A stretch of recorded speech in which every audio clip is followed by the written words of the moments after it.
There's no time.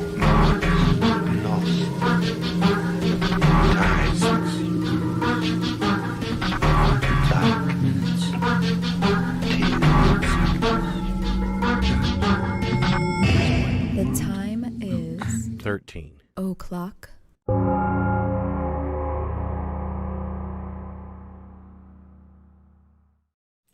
Hey, you guys. Yeah, we're still in the empty ass room.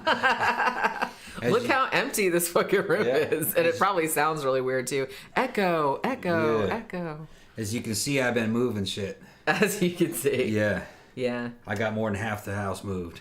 Yesterday, you guys, he loaded and unloaded 2 entire U-Hauls. Yeah. Pretty much all by yourself. Yeah. I kind of helped you with a few things. You had a dolly and stuff. Yeah, I had a dolly. Refrigerators. No, not refrigerators. A washer and dryer.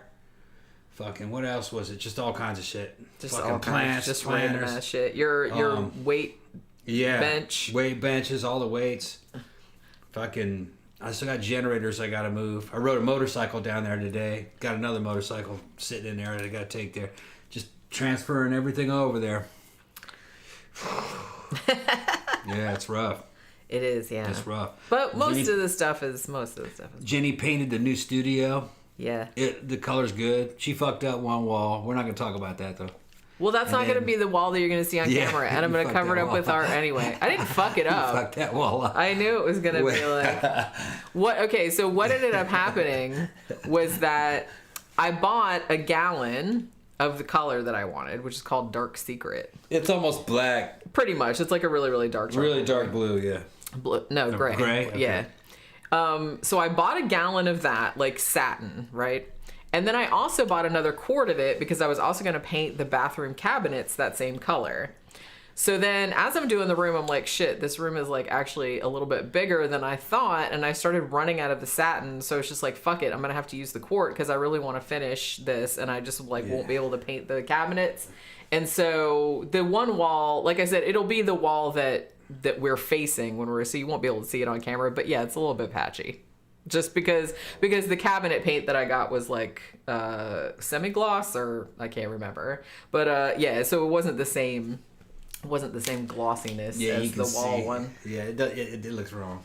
Well, I know it's wrong, but like I said, I just wanted to I'll fix it, and it's just kind of like I said, that's not going to be on camera anyway. No. So I'm not like. It just happens to be that window's right there, and the light hits it, and you can see that glare. It looks like parts of the paint are still wet. Yeah, that's what I mean. It just looks like patchy. Yeah.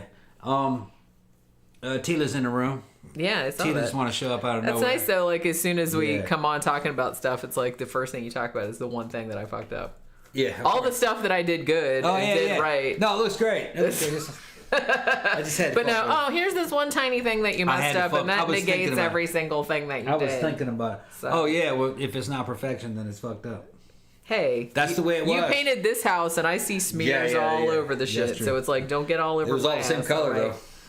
Every wall is the same color. I didn't use 2 colors on the same wall. Yeah, but you're all fucked up. You got it all like on the ceiling. You got it on the baseboard. It ain't bad, all over you have the to place. look closely, though, to see that That's what I mean. Well, and like I said, it's going to be covered up with artwork anyway. I just haven't put any artwork up yet. We're gonna see. And I had to get another set of curtains because I thought when I ordered the curtains, I thought that it was 4 panels, but it was only 2 panels, and I have 2 windows, so I had to order. But they're coming tomorrow. The house is pretty cool, pretty big. We're gonna fucking deck that upstairs out, man. It's gonna look good. Yeah, eventually. It's gonna take a while. All tiled. Yeah, we're gonna see. We're gonna see how it goes. I like the area though. Yeah, it's kind of rural, you know, like we said before. It's the way this place was 10 years ago. Tila says, are y'all setting up the new studio in the same way or different style? It'll be different. It's different. Like the walls are way, way darker. And I'm just going to do, I think like behind where the camera is going to be, I'm just going to do like mostly a gallery wall back there. Like, because I have a fuck ton of different artwork, like different prints and all kind of different stuff that I want to put back there. And I got 2 bookshelves. I got those today and Tom put them together. Yeah. And so I'm going to go, the books are just like stacked on the floor right now. So I got tomorrow. I got another room that I'm going to make it my own studio and workshop for certain things that I do, you know. Working on stuff, and I may do a show from there. May do my own show from there. We'll see. Yeah. Women won't be invited though. It's just men only. It's a men-only show. Oh, you're gonna be all sexist about it? Yeah, it's gonna be sexist as shit.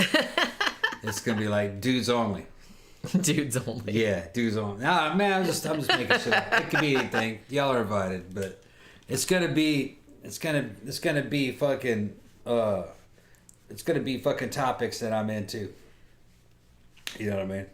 Shit, probably like guns and fucking maybe battles, history, fucking philosophies and shit, fucking commentary. It'll be everything. I'll comment on anything. You know, commentary on women, just whatever. We'll see how it goes. He's gonna say all kind of terrible things all about kinds me. of fucked up shit. No. You know, I'm just fucking paying attention to what's happening on other channels. You know what I mean? And they got these millennial dudes, man. Fucking those dudes are fucking. They're not getting any dates, man. They're not getting any dates. It's like it always was. You know what I mean? Where the women are all running after that top 15%. But you know, that's other shit. You know, and I'm not into that fucking MGTOW shit. What they're talking about, what those guys talk about, I don't believe it. You know, I agree with it, but you don't resign yourself to that shit. You fight back. You fight to win. Okay. If the girls are not going out with you, it's because you're doing something wrong. Because you suck. Yeah, you're doing something wrong. You're doing something wrong. That's what kind of cracks me up about them, all those MGTOW people, which is men don't blame them. Men It's going you. their own way. Yeah. By the way, which is funny because it's like, bye. Don't let the door hit you in the ass on the way out. Yeah, just but go your own way. Jenny gets mad though whenever I mention that MGTOW shit. I mean, I don't agree with it, but when I mention it, she gets mad because women actually are like, "Where are you going? You know, where are you going? What do you mean you can't shut us off? What do you mean you don't want to deal with And those dudes don't want to deal with it, you know. I don't get mad. They can go away. I don't want to deal with them. They are. Then don't hate. Then don't hate. I wasn't. Don't hate. I just said. I just think it's funny that it's called that because I was just kind of everyone's just like bye. Yeah. No one's going. Oh, please come back. Then they pick on them though. You know, they pick on them, calling them incels. because it's funny. You know, they didn't want to pick on them. But it's a funny. You can't force these dudes to deal with you. It's a funny. You can't force men to deal. No, I think it's funny. It's a funny hill to die on. You know what I mean? Each one. Look, why are we even talking about this? You started it. Yeah, I was just gonna let it go. He starts talking about a topic and then like later on he's like, why the fuck are we even talking about this? I'm like, because you started talking about because you started talking about it. That's why. Because you were talking about your men's only show and I thought that was very funny. I'm just making shit up. We'll see it's what gonna happens. be a men's only. No. Fucking if I say some shit like that, you for sure these women are gonna be fucking bombing that show. Fucking with me in the comments section. I wouldn't. I don't care that much. You know. I'm not gonna watch it. Yeah, it's just gonna be stuff. It'd probably be stuff they're not interested in. You know, I just noticed talking about guns and stuff. I just noticed that Sandra's name is Sandra, and no zombies are just hungry people. That's true. Yeah, I don't know where she got that one. David June, boys only, except for my mom. Some kids in my neighborhood had that as their sign growing up in Tennessee. Yeah. Yeah, you should have that, like a little treehouse type of thing, like no girls allowed, and then have like a little drawing of a girl with like little smelly pig pen lines. Like girls are stinky. Tina goes, Tom gonna have a dating show? I'm confused. He's gonna give dating advice. Oh my god, that would be super funny. Oh my god. You should do that. You should give dating advice. It'll just be... It'll be anything. Yeah, well, yeah. Each show will have its own topic.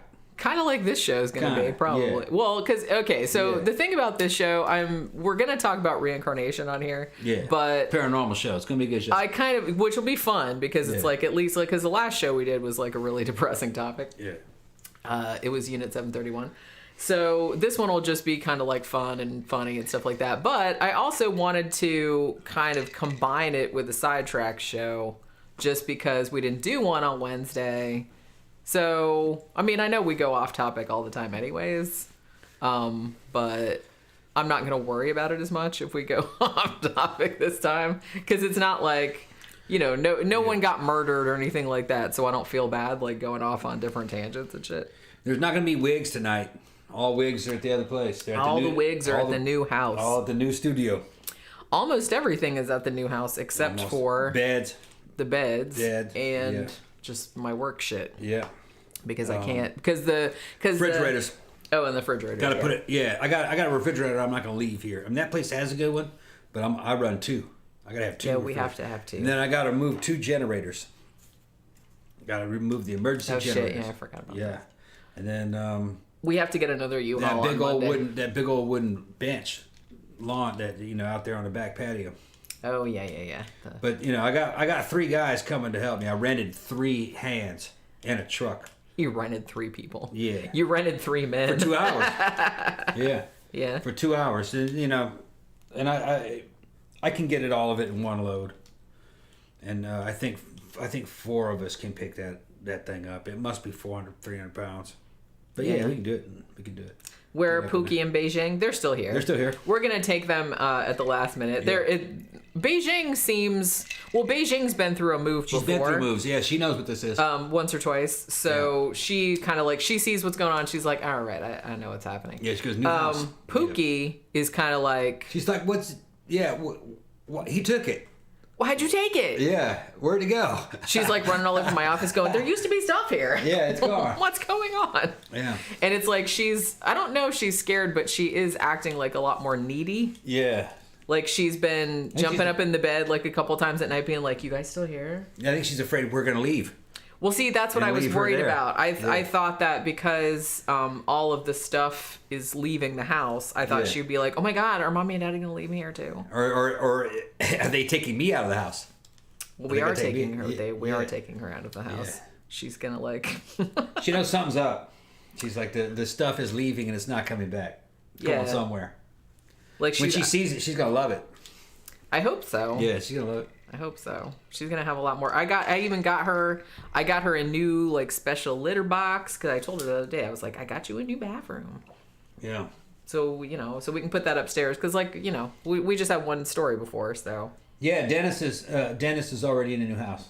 He's sitting there waiting. Yeah, Dennis and H.H. Holmes are both sitting on the floor in the office waiting for me to put them all on the shelves. DJ Maniac said they gave y'all a month and you decided to do it in a fucking week.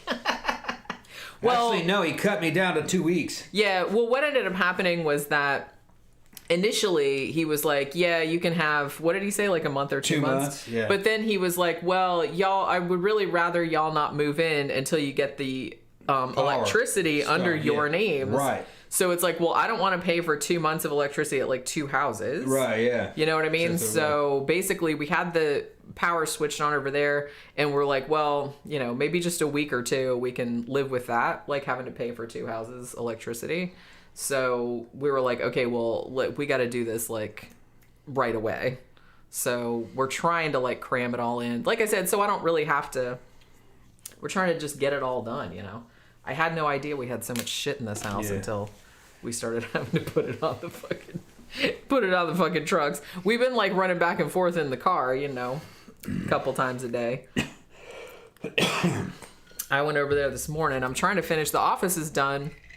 Like I painted that, and everything that's gonna go in there is in there. But you put the bookshelves together. Yeah. I got a desk today. I have to put that together tomorrow. I have 2 more desks that are coming tomorrow that I have to put together, and then I'll just start putting everything, like put it all together. And I was painting the bathroom too. I got it has like a little dressing room and then the bathroom. I got the dressing room painted and most of the bathroom is painted. I just have to like finish it up. That 2 truckloads day where I rented that U-Haul and filled up that thing twice in that day, that fucked me up, man. I had to rest the next day after that. I had to fucking take some steroids for that day. Well, yeah, you took a bunch that day. Yeah. I couldn't believe. I was fucking running it, man. Because you said, because I went to the house in the morning and I was like, okay, well, I'm going to paint because I want to at least get this room finished. And I want to and I had to clean everything out of the, because we put everything in the room that was going to be the gym. Yeah. And you were like, yeah, you need to get everything out of there so I can set the gym up. So I had to get everything out of there and that took forever. But so I was at the house by myself most of the day, and he's like, okay, well, I'm going to come over with 1 U-Haul. And he's like, you said you rented it for 6 hours. Yeah, I said, fuck it, went and got another one. So you came and unloaded. I helped him unload the truck, and then he left. And then, like, I'm painting away, and then the U-Haul comes back, like, with another huge load, Yeah. and he just, like, unloaded. I was like, I thought you had... I couldn't let it go. I thought you had to take the truck back. I couldn't let it go. I just looked at it and says, I'll do it again. I wasn't getting tired, you know? But then, like, last night, you were just like... Then I woke up the next morning and I was like, oh, why did I do that? It's Yeah. like, and you guys, I don't know if you can see. I was like, I wonder, Yeah. can people see? Like, I was like, look at... Yeah. I don't know if you can see it or not. I can't wait. I have my whole arms and, like, stuff like that are just covered with bruises from moving stuff. My legs are, too. I was fucking Mighty Mouse that day. You were. I banged up some test and took Anavar. Yeah. He was just like, oh! Yeah, I was like on fucking 60 milligrams of fucking Anavar, running like a fucking locomotive. I was fucking strong that day. Yeah, I can't believe it. Oh, fucking lifting everything, lifting shit by myself. Yeah. Carrying shit upstairs on your shoulder. Yeah, carrying fucking big old fucking air conditioner window units and shit, putting them up on the top shelf. I don't know how I did that. Putting it up on the top shelves inside the garage. See, we knew you were working out for something. And every time I'd stop, I'd start to fucking fall asleep, and I'd have to fucking, like that. And that air conditioning would get me because it was fucking hot, man. It was really hot. It was really hot yesterday. I couldn't believe it. Yeah. But you know, it's slowly going. Most of this house is empty. I think all that's left is the beds, that other fridge, and a couple couches, and just like a couple of little things. You know what I mean? Most of the shit's gone out of here, but there's just like a couple little toys. I have like 40 million bottles of shampoo and conditioner and shit I gotta take over there. Yeah. But yeah, see, Gramthars already can't wait for the first fucking day of the Tom Ross show. He wants to know what it's gonna be, you know, taming wild women and stuff. How to tame a wild woman. Yeah. I don't know. I'm probably gonna have some kind of format, you know what I mean, where I can just play off the crowd. I'll probably do something like read news and make fucking commentary, and then there'll probably be a topic. We'll see. Yeah, and then maybe like a backup topic. We'll see. We'll see how it goes. Thank you, Tila. What did Tila say?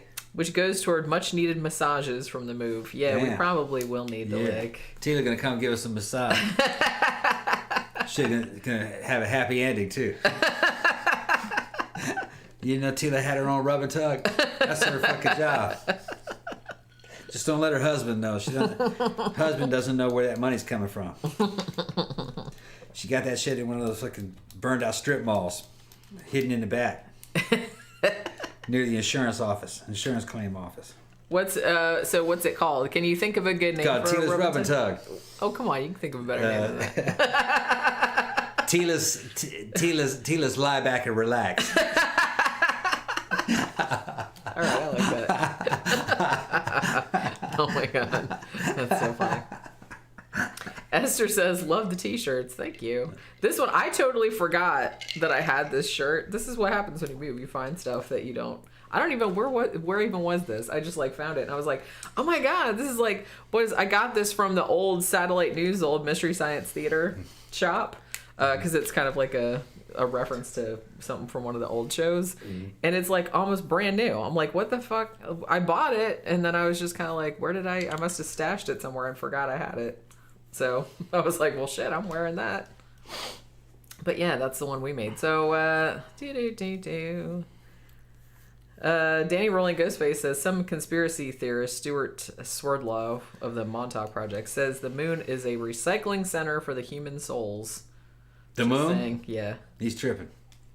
Makes total sense. Okay, I can, we're going to do this when this topic here, you know, I have some personal experience with this shit. Not necessarily reincarnating, but I said some weird shit to my dad when I was a kid, but I have a different explanation for it. I told my dad I remembered something that had happened to me and him, but it didn't happen to me and him. It happened to him and his dad.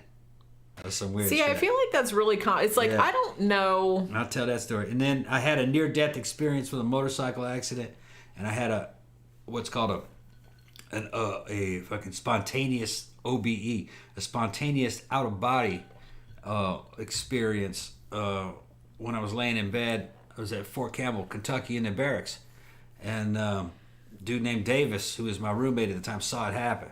It was like a poltergeist. It was weird. In both cases, though, of those two, it kind of exteriorized, what it felt like. My consciousness became non-localized. I was just in an area. It was weird.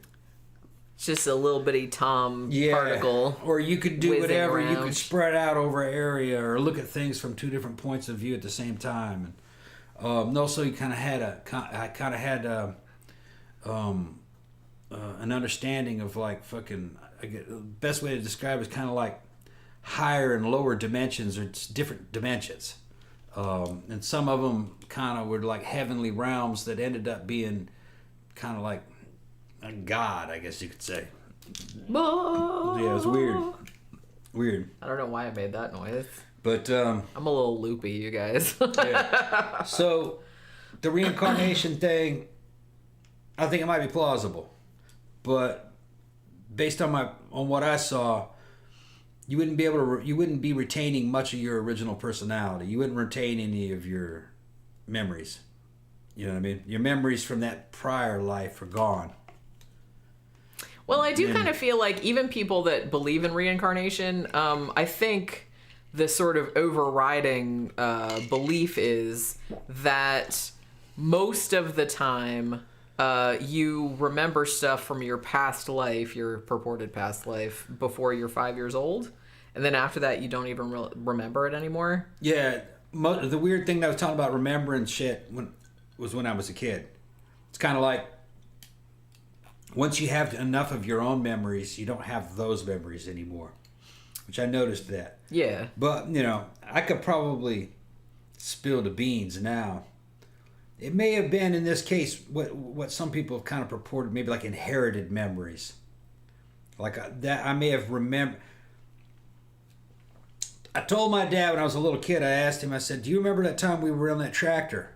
And the wheel on the side of the tractor went in the hole and we fell off. And my dad was like, no. And I was, 5, Yeah. It's like, you don't remember we fell off the tractor? And you laughed? And he's like, no. And he didn't say anything to me at the time, but my mom told me later when I got older that he said to my mom, he says, that was some weird shit because that didn't happen to us. That happened to me and my dad. When I was a little kid, I was riding on a tractor with my dad, and tractor tipped over and we fell off, and he laughed. They didn't get hurt. They were going slow. And but for some reason I remembered that. Even though it didn't happen. It didn't happen to me. No. But it could have been a memory of something that I had inherited genetically. See, now that's kind of an intriguing possibility to me, like inherited memory. Well, think about it. Animals and insects are born with knowledge and things that they couldn't know. They shouldn't know. And they don't have to learn it because they can do it like right from... So maybe they just inherit a certain amount of memories from their ancestors until they have their own experiences. And it replaces it, and then they pass it down to the next generation. Yeah. Like the way a computer would do it. You know what I mean? The way a machine would work. Yeah. You can open the door, Pope. Oh. She's like pushing at the door. So maybe it has, maybe it's something to do with that. Maybe it might be genetic. That was the only thing I could think of. That's a possibility. Yeah. And so in that way, it's not so much like your consciousness is like, or your soul is like floating around out there and going to be like, oh, I'm going to go in that baby right there. And then like the kid's like, hey, I remember my past life where I fell off that tractor. I don't know. I remember it. Yeah. But it didn't happen to me. I don't know. It's really weird. I don't really... Here's the thing. It's like, I don't have any kids, but I grew up around a lot of kids. I have a lot of like younger siblings and younger cousins, and my parents were in a daycare and blah, blah, blah. Kids say weird shit all the time. And just random shit because of their imagination. And I don't think that necessarily means that they're remembering a past life. I think sometimes when they say something really weird that coincidentally like lines up with something the parents remembered about, like, say, their parents or something like that, they'll be like, oh my God, the kid must be like a reincarnation of, and then they'll start asking questions and maybe leading them in a certain direction. I don't really know. I'm not saying that I don't necessarily believe it. Well, I don't know. I don't think I necessarily believe in it, but like you said, it might be interesting to, to look maybe into the possibility of like cell memory or, some kind of ancestral memory or something like that. You know what I'm saying? Okay, did you thank everybody for Christmas presents? Not yet. Christmas. Okay. Or not Christmas. Birthday presents and some of it was birthday money. It was, yes. Yeah. So yeah, Esther was in here before, and I don't remember if she was here the other day, like when because I was wearing the necklace that she sent me, and I said thank you for that. Today I'm wearing the earrings that she sent me for my birthday. Cool. And these are super odd. I love the color of these. Oh, they're so pretty. So thank you very much for that, Esther. If you weren't here, because like I said, I was wearing the necklace before. Also, I wanted to thank Dermot, who I'm not sure if he's here today. But he sent me some birthday money over PayPal, so thank you very much for that. Also, I don't know if Tammy is here, but thank you, Tammy, for sending me. She also sent me some money, and she sent me this hilarious card. Look at this card. Look, it's a little naked hot dog with that says nude beach on it. Look at the butt crack. The butt crack is killing me. And inside it says, of course, party your buns off. So... So thank you very much, Tammy. Yeah, there she is. So so thank you very much, everybody, for my birthday presents. I don't know if thank you, Zach. I like to believe in the idea of reincarnation and ghosts because there's too many things in the world that science doesn't have satisfying answers for yet. Yeah, I'd agree with that. I don't know. I don't know if I believe in ghosts in the sense of, hey, I'm hanging around as a spirit to tell you where I buried my treasure type of shit. If I did believe in ghosts, it would be more of just a thing replaying, like a tape that's not really all that conscious. Like a recorded hologram. I might go that far, but I don't know if I'd go as far as an apparition that's actually sentient. You know what I'm saying? Well, going out of body, astral projection and stuff, I would think it's possible that something like that could happen because I was aware that there were beings that had not, I guess you could say, gone to heaven, but they're just living in these different dimensions. Some of them higher and some of them lower. Although most of them don't seem to be interacting on this plane. That sounds tacky as shit, you know what I mean? I don't know what else to describe. The astral plane. They're not really interacting here. Man. Yeah, they're not really doing much here. It's kind of like this isn't their natural element. Although they could probably see it, but they'd probably get bored and gravitate more closer to where they belong. They're not, from what I saw, they're not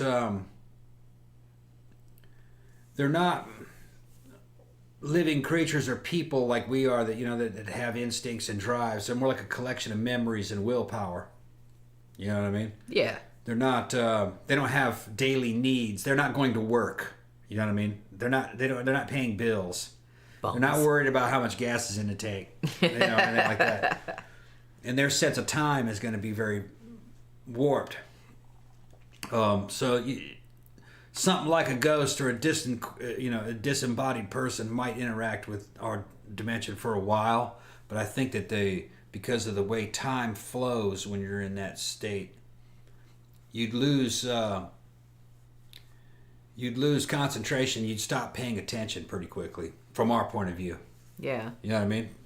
Time is not flowing the same way for them.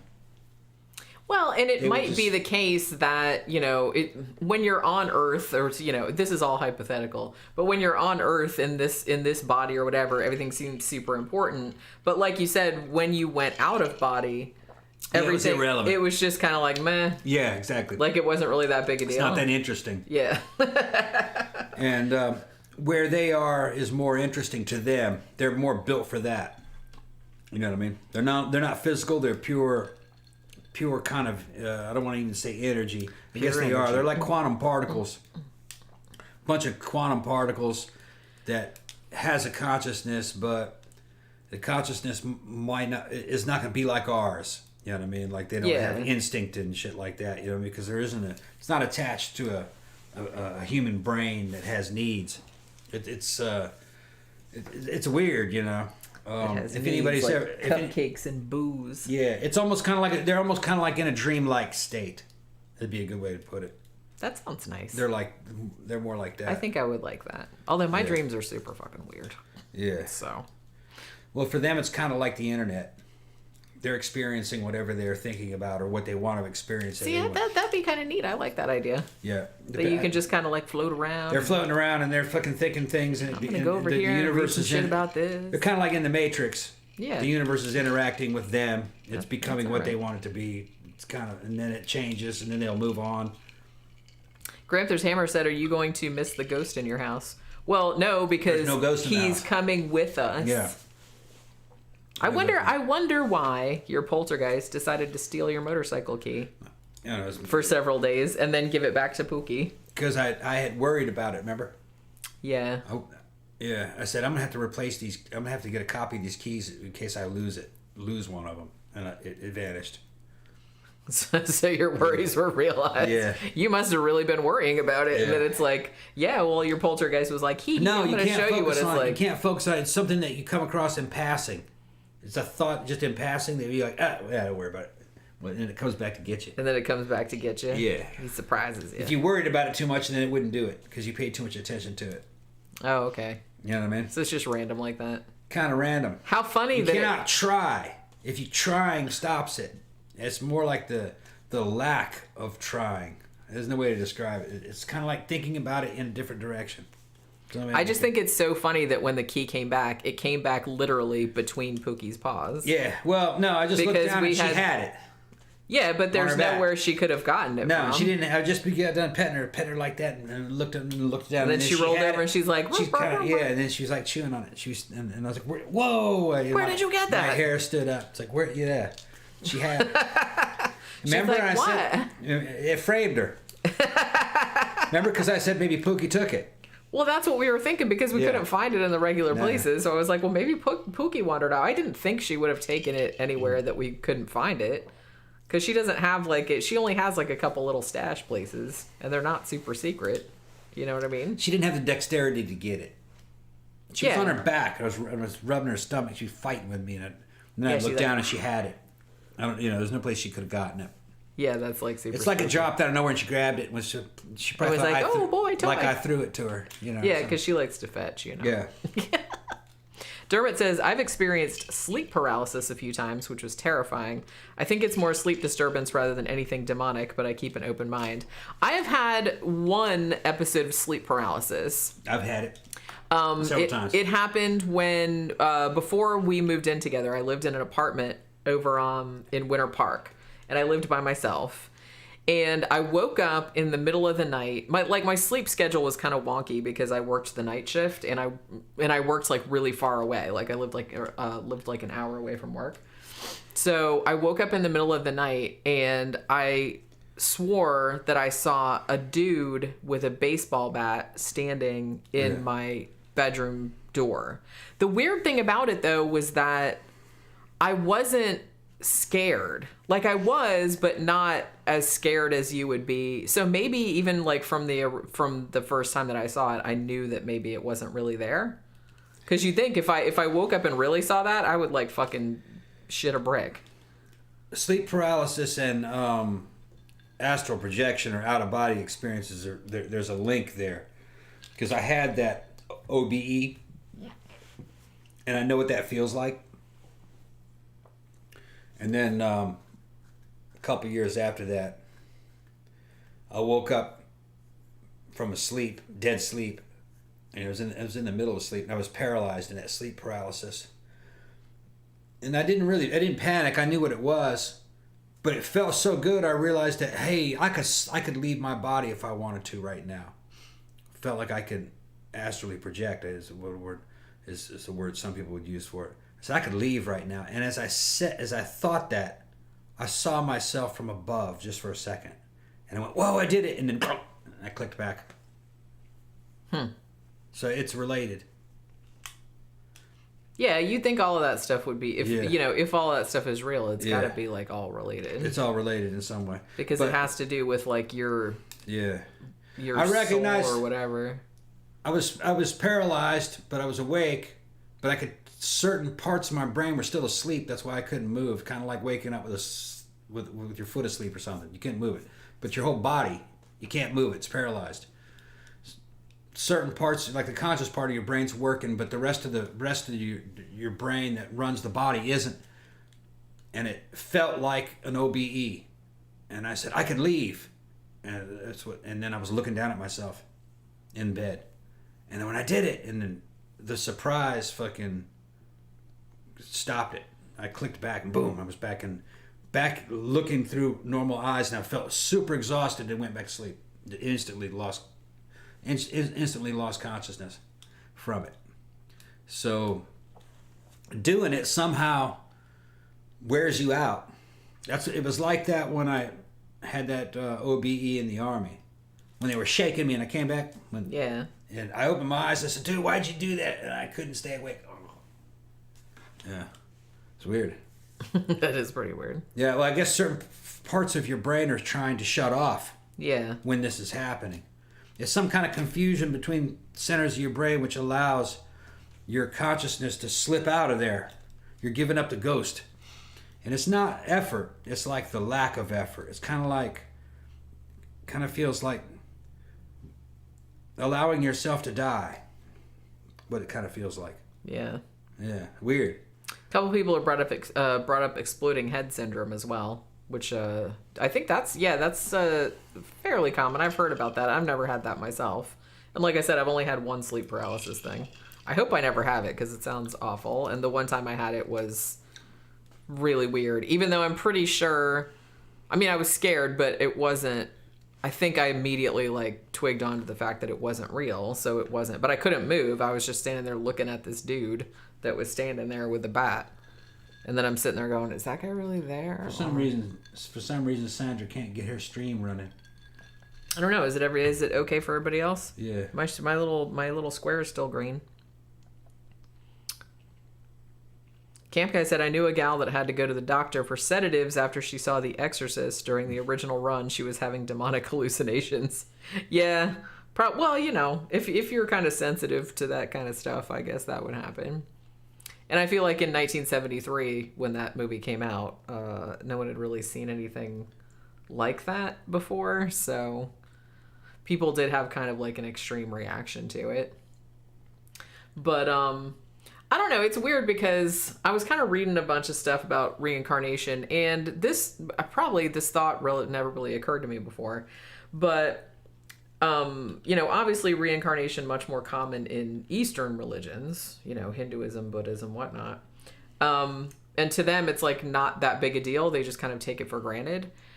The only reason that it's rarer in Western, in sort of Judeo-Christian type of, belief systems, is that, I mean, the whole thing about the Judeo-Christian thing is just you live this one life and it's not that important. You're just trying to do shit and then you have an eternal afterlife.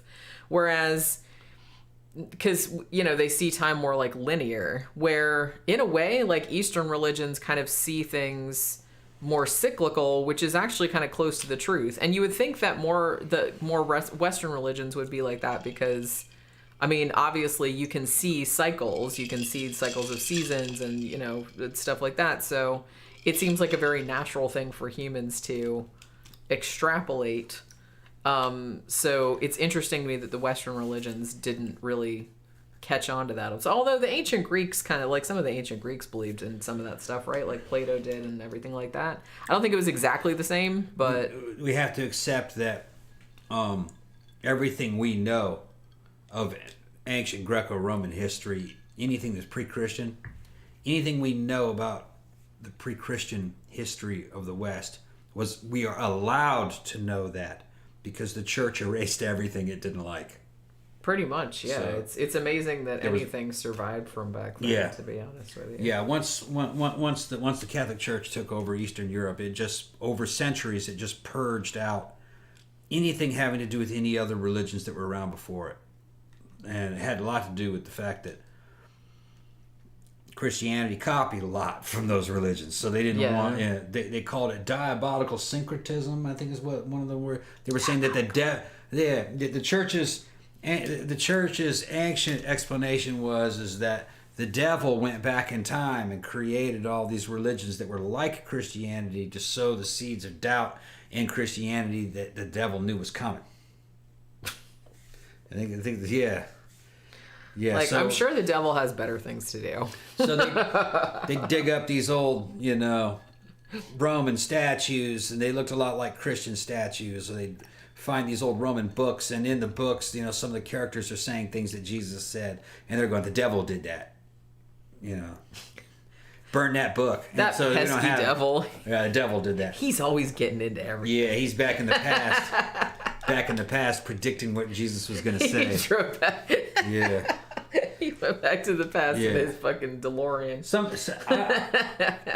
What was it called? Somebody in the comment section might know. I think it was called diabolical syncretism. Maybe, although that's not quite. No, that's not quite the something same thing. But the church, the old Catholic Church, believed in it a lot, so they just fucking destroyed anything, and they were just hiding the fact that Christianity was kind of a hodgepodge of a lot of European Roman stuff that was around before. Yeah, they totally stole stuff from total Dionysus. They didn't even give a shit about copyright or anything back then. So just ooh, I like that story. Let's go. It's kind of like nowadays if you took all the best scenes from your favorite Marvel movies and just put them all together into a book and tried to publish it. And said it was all Superman. And said said it was all Superman. Yeah. And then when somebody called you on it, you would be like, no, because Stan Lee went back in time and did, I don't know. They were I'm flying. And they wouldn't even give a shit between DC and Marvel. It's still all Superman. We're just gonna put Yeah. Well, when you look at the New Testament is a reboot of the Old Testament. Jesus' birth narrative is very similar to Moses's. It is, yeah. And they're saying he's the second coming of Moses, really. He's the new lawgiver. And a lot of shit happens in there. And then he says a lot of stuff that kind of sounds like something that what's his name? Socrates would say. And there's a lot of stuff that happens in there that looks like, the Last Supper scene looks like the Last Supper from, what was that other religion that they had at that time? Mithraism. Yeah. The Mithraic temples all have these damn 12 people eating a meal. There's your 12 disciples. And it's funny how there's 12 of them, and there's also 12 signs of the zodiac. There's a lot of 12 over and over again. And, they're stealing stuff. What was that series that we watched? I don't know if it's on YouTube or not. We watched it a couple of years ago. And the guy was a really long lecture or presentation or something. And he was making a pretty compelling argument about a lot of the stuff in the Bible being astrological, being based on zodiac signs. Yeah, but it's also reboots of Roman stuff. That too. Because you have a lot of parallels between Jesus and Hercules. They're both the son of God, basically, both born of mortal women. You have Zeus, he's up on Mount Olympus. He can't keep it in his pants. Swinging his dick around. Yeah. He's got all these children up there, too. They're like the angels. And they're all having sex with mortal women, and giants and demigods are being born by him, the Nephilim. And the Romans would just call them damn demigods, Perseus and shit. So, as time went on in the what do you call it? In the Abrahamic pantheon, all the angels got, all the sons of God, which they're said it's the sons of God in Genesis. The sons of God all got demoted into angels. And then they all got enchained because they were knocking up all the damn women, bringing forth fucking Nephilim and shit. They were just such sluts. So, they just couldn't. Yeah. So it's the same universe as the Greco-Roman gods. They're just using different names for them, different stories. Yeah. But that's what it is. Oh, I totally agree with that. But, the church didn't want you knowing that back in the Middle Ages. They're like, no, this is a completely original and true story that we're telling you right now. It was just a continuation of what they were doing before, just rebooted. all this stuff about, you know, Jesus drinking the wine and all this communion stuff, that's straight out of fucking the cult of Dionysus. Yeah. Or Bacchus. That might be the same god. Wine drinking gods. The party god. Yeah. Everyone's favorite. But yeah, well, it's interesting that Tammy said, too bad a person couldn't remember from all their past lives and learn from them. That's, to me, seems like... That would be cheating. Well, but the thing about it is that if reincarnation is real, and if your whole entire goal is, let's say, to achieve enlightenment so you don't have to do it anymore, then you forgetting everything from your past life seems a little bit pointless. You know what I'm saying? No, that's not what the Buddhists say. They say you have to reset. That way you have a fresh perspective. You have to play different roles in life to become well-faceted. Not only do you have to be the victim, you have to be the fucking perpetrator. You know what I mean? Not only do you have to suffer, you have to be the one that causes the suffering. You have to be good and bad. You have to so you can understand all perspectives. Yeah, you have to know all perspectives. So you would lose all those perspectives if you gained if you had memory of all the other stuff that you had done. Because basically, what in that system, what they're talking about is that you're in a theater watching a bunch of different movies. Each movie resets. Yeah. You know what I mean? It's not the same movie. It's not a series of movies. You're not fucking seeing The Exorcist and then you see Star Wars, and Star Wars and The Exorcist are the same universe. That's not what it is. You know? So yeah, I get it. Yeah, so it's... And you're supposed to kind of like forget about that movie. You saw that movie. This is the new movie. You know? So We're in this movie now. Yeah, you have so to each figure life, out. Yeah, and according to a lot of that Buddhist philosophy, you've chosen to see this movie that you're seeing because it's one you haven't seen. Yeah, that's interesting. Because I feel like, well, Buddhism came around a little bit later. Because I feel like the main proponents, I guess, of reincarnation were Hindus, which has been around a lot longer. In fact, I believe Hinduism is the oldest religion that's still practiced. I thought Buddhism was. No, Buddhism is actually newer. There are some things that Jesus say in some of those Gospels that sound a lot like stuff that Siddhartha Gautama, the first Buddha, would have said. Yeah. There's a lot of Buddhists. People think there's only one Buddha. No, there's a shit ton of Buddhists. Yeah, it's not a name, it's a title. It's a title. It's just like enlightened one. Yeah. And Prince Gautama was the first one. I had to read Siddhartha in college. Yeah, Siddhartha. So. Yeah. He was the first one. Yeah. And they show him fucking this fat motherfucker smiling. And they show him fat because he starved himself to death. All right. But he was fat in wisdom. Not in cupcakes. Yeah. Well, he got so old, you know, his people were taking care of him, you know. He had rich families, you know. They hired him as a wise man. And he said, fuck this shit. I don't have a job. I don't do anything. All I do is take. They give me food, and it's somebody else's food. And everything I'm wearing clothes, and this clothes could be used for somebody else, you know. And I'm eating food that other people could eat. I'm too old, I've just been taking from this life. So I'm gonna stop taking, you know. I'm not even gonna stop eating. And they said, but Master, you'll die. And he goes, oh, don't you question me, bitch. He's paraphrasing. Don't you question me, bitch. You know, don't tell me what to do. I'm a man. So he stopped You're eating. not the boss of me. Yeah, you're not the boss of me. So he was like 80. So, you know, whatever. Well, he stopped eating and he starved to death. And they said, please, Master, eat food. You're dying. And he goes, shut the fuck up. Y'all just being jealous. Because you're only worried about yourself because you know that when I'm gone, y'all are suffer without me. You're doing it. You just want the hell kind of drama queen shit. Yeah.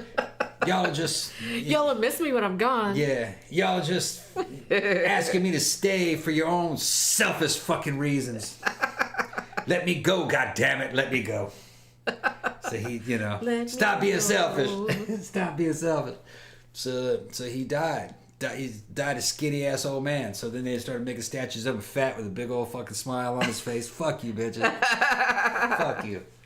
Well, was he not the one that came up with the whole moderation in everything type stuff, because No, it was middle kind path. Yeah, that's what I mean. middle It's path. just kind of like you can't like be completely Bunch of different interpretations, you know. Yeah. It's kind of where, you know, the Jedi, you know, it's where what's his name, Joseph Campbell helped fucking George Lucas come up with the ideas from Star Wars, you know, and the Jedi. It's kind of based on Buddhist thought, you know. yeah. And Siddhartha was born as a damn really rich kid Yep. in a damn castle. His dad was a fucking badass warlord, and he had everything his heart could desire.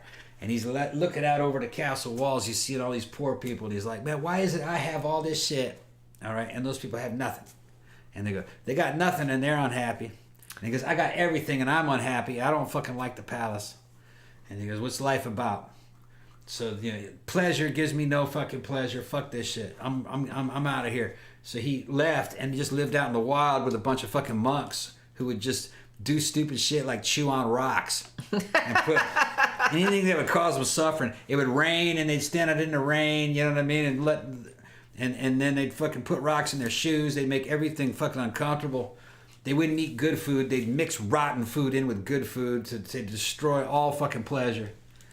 He didn't learn anything from that either. He's like, man, He's like, oh, these people are idiots. Yeah, he's like, why would you do that to yourself? Gotta be something. So he started to fucking go upon the middle path. And in his fucking middle path, he's like, you have to be detached from shit. Okay? Stop being so wrapped up in this crap. And he comes up. I'm gonna give you my paraphrase. He says, everything you Tao of have, Tom. everything you have and everything you think is yours is not yours. It actually belongs to the world. You just have it temporarily. If I give you something good like this pretty ass vase, you're gonna go, man, this vase is so fucking pretty. Ooh, ooh, you drop it. Boom. So you felt happy when you had it, but then when it fucking hit the ground and shattered, now you're all fucked up about it. Oh, my vase. See, had you not given a fuck, it wouldn't have mattered. You gotta keep your fucking desires on you cannot get attached to things. So he came up with the things they were called the noble truths or the golden truths. All right, he said the only things that are true are things that are always true and will always be true. And the first thing that is always true is that life is fucked up. Okay. 2, it's fucked up. All right, 1 is fucked up. 2 is fucked up because you are desiring things that eventually disappoint you. Okay. Yeah. All right. Everything you want, eventually you're gonna be disappointed with. All right. 3, if you stop desiring these things, you'll never be disappointed. See? I kind of came to that on my own. Yeah. 4, the only way to stop desiring things is to reach a state called nirvana. It's a state of enlightened indifference. It means you know, but you don't give a fuck. Yeah. I know, I don't give a shit. That's kind of like that. I know that this is nice, but I'm not attached to it. It's okay. It's just temporary. It comes and goes. Do not be attached to people, ideas, or material objects. They're transitory. They come and go. Including you. You are just coming and going. None of this is yours. Not even you belong to you. All this shit belongs to the universe. To the Force, goddammit. The Force. You become one with the Force. Man, the universe can have my fat Yeah. ass, seriously. Now maybe You want it back? You can have it. there are tales going way back that some people have come back from the Force. And that's what a ghost is. Like Obi-Wan. Like Obi-Wan. They learned how to come back from the Force. Well, yeah. Well, and this is another thing that's kind of funny to me, too, is that I feel like people that tend to believe in reincarnation in the West, it's almost, they kind of see it like it's a positive thing, but in Eastern religions, it's not really seen as a positive thing. What's It's that? not necessarily reincarnation. Yeah. No. It's kind of like, your whole goal is to like not go through all that shit again. Yeah, we have to understand something. Existence itself is wrong in the Buddhist thought. And I'm going to explain this shit. Tom explains it all. Let me explain some shit. I'm gonna break down some ancient wisdom. Okay. He's laying down some fucking. Yeah. This is the same wisdom that Arthur Schopenhauer and Friedrich Nietzsche ended up discovering when they reinterpreted Buddhism. Everything imposes on other things. You cannot exist without imposing on other things. Grass grows and it takes nutrients from the ground and fucks over other grass by taking that nutrient. They even fight each other over the fucking grass. Oh yeah, that's my nutrient. God damn it! They're even fighting each other over the sunlight. Sorry, it's giving me very funny mental. And then they're fighting, and then a rabbit comes and eats them up, and then a wolf comes and eats that rabbit, and then a man comes and eats that wolf, the rabbit, and the grass, and then even inanimate objects fuck over other inanimate objects just by occupying space that another object could occupy. You cannot exist on this planet without imposing on other things and on other people. Everything you have, somebody else could be making greater use of. The fucking clothes that you have on your back that you just take it for granted, if somebody else had them, they wouldn't be starving. They wouldn't be freezing to death right now.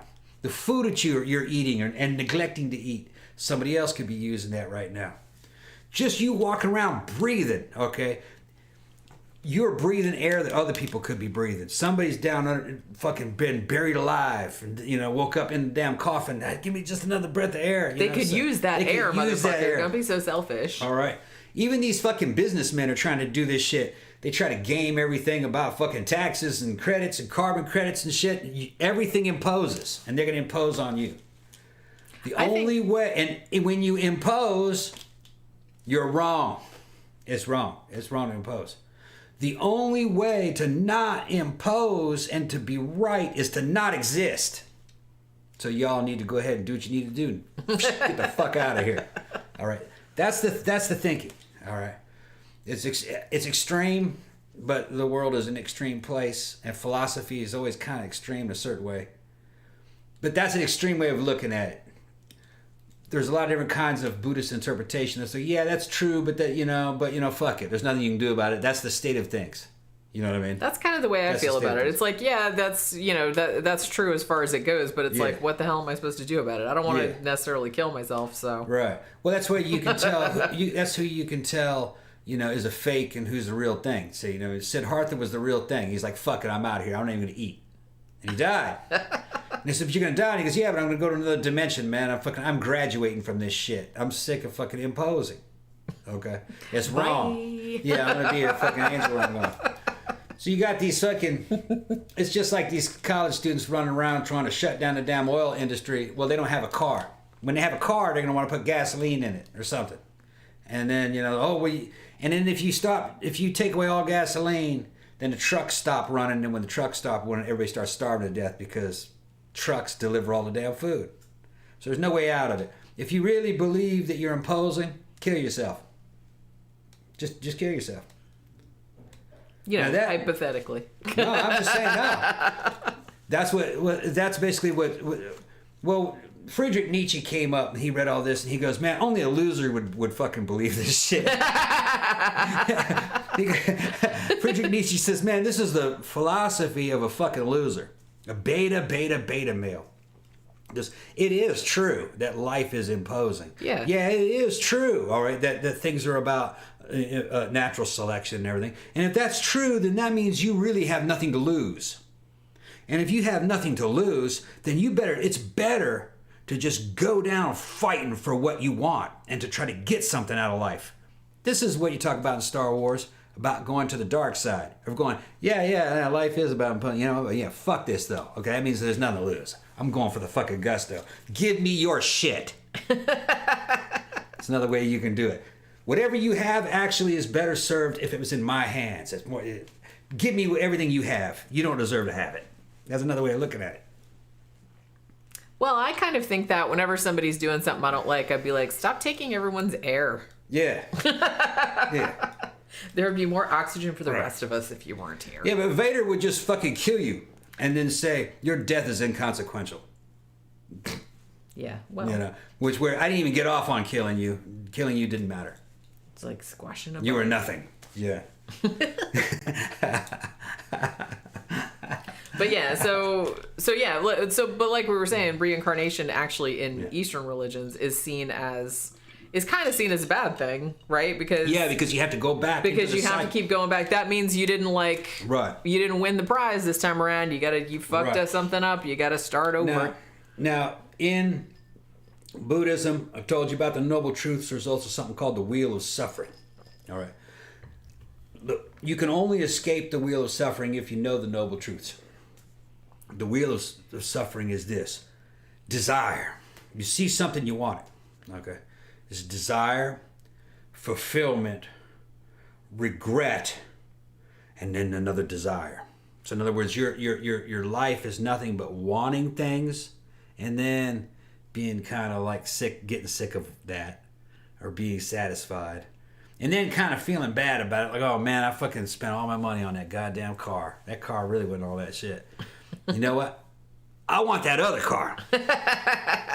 So we're all kind of in this cycle of wanting things, getting sick of them, and then feeling bad about getting sick of it, and then replacing it with another desire that we want. And that's called the Wheel of Suffering, because life is like that. You're hungry, you digest it, you shit it out, then you get hungry again. It's all that same cycle, okay? And the only way to escape it is by reaching nirvana, understanding enlightened indifference, not worrying about it, not caring. Or a Nietzschean would say, no, what you do is you weaponize that, okay? Get what you want out of life. Yeah. For your own amusement, really, or for your own empowerment. That's another way of looking at it. Although there's a lot of different writers, a lot of different philosophers have approached this from different angles, and even Buddhists didn't agree. All the Buddhas themselves always had a slightly different interpretation and taught a different lesson. Yeah, I always thought it was so much. I mean, and like I said, I know Buddhism is like a fucking giant religion. It has like factions just like every other religion. But I always thought it wasn't so much not caring about stuff as just kind of like rolling with it sort of thing. Yeah, in general, but some of them said no. Some of them were extremists and didn't care. Like there were tales of where some warlord wanted some Buddhist to do something. They're like, fuck no, I ain't doing it. I'm not going to do it. So they start cutting him apart joint by joint, starting with the toes and the fingertips. Every joint the person was cut apart, and the whole time the guy didn't even show a single bit of pain because he didn't give a shit. He was hardcore. Hardcore. Totally did. He just, or they would be singing and happy and shit. Totally had reached total nirvana where they didn't even care about their own lives and their own physical pain or anything. They're like, fuck it, I don't care. Yeah. Cut me to pieces, I don't care. That's a pretty strong belief there. Instead of yielding or giving in to something that some person wanted, or stories of like a Buddha sees some people being fucking murdered and he does nothing at all. And there's like, well, it doesn't matter. They would have died anyway. That kind of thing. Although in a lot of ways, I feel like there's really a dark side to that because it just makes you completely passive. Yeah. To be honest. Well, that's what Nietzsche said. So this is kind of the and it gives you an excuse for just sitting around in your ass and not doing anything. Yeah, yeah. Well, enlightened detachment might mean that this shit's fucked up. You know everything about it, and you don't care anymore. Which that's kind of. It's kind of a defeatist attitude in a way. That's kind of how I see it. To me, it just seemed like I don't know. I wouldn't want to live my life that way. Yoda would say some shit along the lines, well, you're going to just throw yourself into a conflict that you can get yourself killed and be additional death on top of that. He might say something like that. Yeah. Or like, you can't help those people. Their destiny is already decided because who they are in this war that's happening. So there's a bunch of different ways you can tackle it. You know what I mean? Yeah. Like, for instance, you're in Poland and you see a damn German death camp, you know what I mean? And they're processing those people. You go out there and try to stop it. They'll kill you. They'll kill you. Yeah. So you trying to stop it would be a waste of your time. a waste of your life. They'd kill you. But if you could find a better way. Other people were trying. People Yeah. in charge didn't want to do it. But they'd kill you if you didn't. That regime didn't take no for an answer. That's true. Okay? So, and Buddhism and these philosophies kind of came from totalitarian societies anyway. A bunch of warlords and shit. So, and they were Buddhist monks fighting a samurai. Remember we saw that thing? Yeah, that's right. And some of them were certain interpretations of Buddhism is, well, we have to stop this evil, you know. And if you're, so they would do that too. It all just depended on what your local philosopher thought. Yeah, because like I said, it's not like, I mean, when people say, you know, Buddhism, it's not just one. It's not just one, you know. It's more like a philosophy. Monolithic belief system. It's a bunch of different subdivisions. And it's more like a philosophy. It didn't really have commandments like a Abrahamic religion had, where you have to do this and that if you see this. It was up to you to decide what should be done or not done. Well, I was gonna say probably one of the most extreme versions of that would be the Jains, right? Mm-hmm. And they actually they are so dead set on. Well, they so believe in reincarnation, and they believe that humans can be reincarnated as anything, like animals, insects, plants, whatever. So it's like they try really, really hard, like not to, like I remember reading this when I was a kid. They carry brooms everywhere so they can sweep like insects and stuff like out of their path and stuff, so they don't step on them. And obviously they don't like, you know, eat meat or anything like that. But the thing about it, though, is if you believe that people can be reincarnated as plants, then you can't really eat plants either. So you're just going to have to, like, be a breatharian, I guess. I mean, like I said, it just... I don't know. To me, it just seems like any kind of extreme like that, I just don't see the point of it. I don't see the point of it. I just kind of feel like you just should not worry about it over much. Try not to impose on anybody too much, but you can't like not impose, because like you said, you existing is an imposition. Yeah. So, you know, just try not to be a dick. That's all. That's my philosophy. You know what I'm saying? It's like I don't have this big extreme like. Let me get another drink. And you know, like I said, I think even like some of the ancient Greeks. My shit's almost empty, so you might as well. Swallow. I can't drink all that at one time. You can't slam that. Well, I mean, I can, but I probably shouldn't. That's close enough. Okay. It's close enough. But I think even some of the ancient Greeks that believed in reincarnation were vegetarians for that very reason. I don't know if they were so extreme that they actually thought that people could be reincarnated as plants. How weird would that be? To be reincarnated as a fucking tree or something like that. I'm gonna come back as a Venus flytrap. That's what I'm gonna come back as. But yeah, so I don't know. It's so basically what I was gonna say too was that not only was there like some ancient Greeks like Plato and stuff like that sort of purported something similar to reincarnation, but there were also some like other mystery religions too that sort of had that kind of like veneer to them. So, I mean, you had the one that was like, what was it called? Orphism. And that was like a little bit later, I think. That was like 6th century BC. And this was the same kind of thing. Like, your soul, like, or your consciousness survived your death and could be, like, placed in another thing. Like another person or an animal. It could be an animal, too. And that they basically had the same thing. It was like kind of like a negative view in the sense that your soul was like trapped by your body, and when you died it kind of released you, but then it had to go into another one, so it was like, you know, in prison. And but it was like trying to get back to, which I was reading about this and I was like, you know, what this sounds like too, it sounds kind of like Scientology. And I think that L. Ron Hubbard like read some shit about reincarnation shit that too, because the whole thing about like body thetans and all that, like they're in your body and they're trying to like get back out again, or you're trying to get them out. That's kind of similar to what some Eastern religions say about reincarnation. Now, so I think some of the factions over there actually think that karma is like a physical thing. Like there's karma particles, which, like I said, it's kind of like body thetans. So I kind of feel like that's probably where L. Ron Hubbard got the idea from. Probably. Was that it's like there's just these little like particles of karma juice around in your body, and you had to kind of like, that's just really, really funny to me. Yeah, so where were they? Okay. Somebody said it's funny that this creator of Scientology is literally a science fiction writer. No, it's not. It's not crazy at all when you think about it, because religions are kind of like science fiction.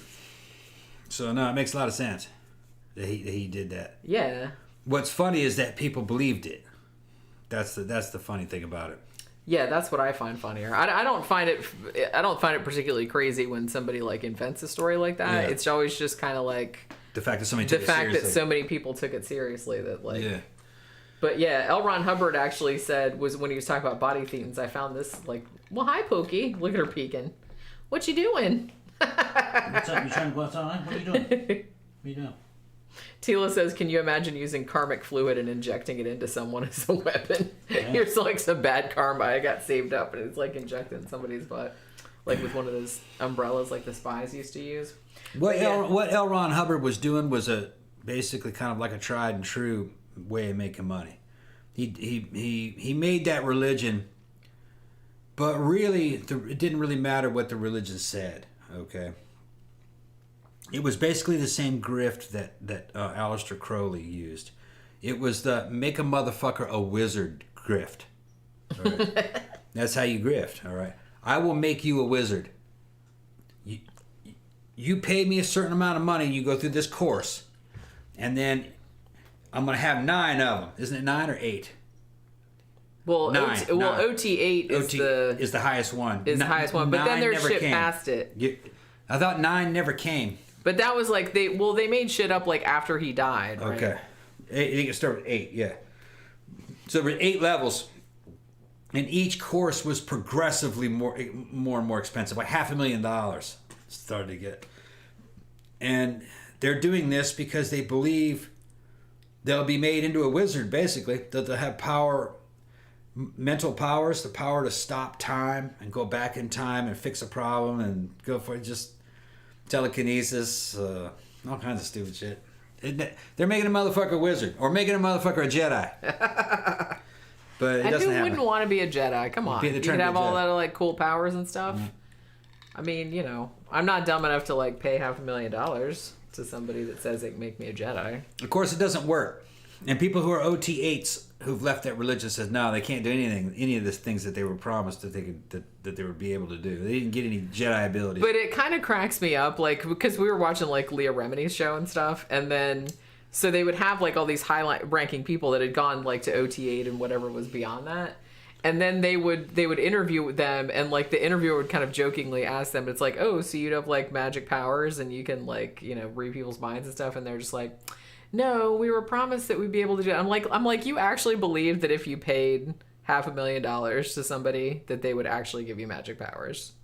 I don't know. That's, to me, that just seems really I just don't know, like, I don't know how people got more money than sense. That's as my grandma used to say. No, what I was going to say about L. Ron Hubbard, I found this great quote saying, he says that body thetans will hang around people. They'll see a woman who's pregnant and follow her down the street. Tina's asking, didn't Leah Remini make it to OT8? I don't think she made it to OT8. I can't remember if she did or not. I think she had a high. I think she went up on a bridge pretty high, but I don't think it was OT8. She might have, though. Think so? No, but yeah, because I think that was one of the things that made her like want to leave, is that she took the OT8 thing, and that's where you find out about Xenu and all that shit, right? Or no, you is find that out lower? It's OT3. Oh, okay. So maybe after she learned about that, she was like, "What the hell is this shit?" You learn on. You find out pretty early on about Xenu. I think it's OT3. But the thing is that most Scientologists never even make it to OT1. They don't have the money. Well, yeah, and honestly, nowadays, particularly Scientology only wants people with like lots of money, and a lot of the people that are involved in it don't really want to go up on a bridge. They don't want to go up in levels.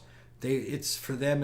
I think it's mostly just it's a social club. I think for a lot of them, and it's a social club of a bunch of LARPers. Yeah, they all get to hang out and be weird together, and like stare at each other and try to like figure out where they are on the tone scale. They're basically Trekkies. Except not as cool. Not as cool. Yeah. And much stupider. Yeah.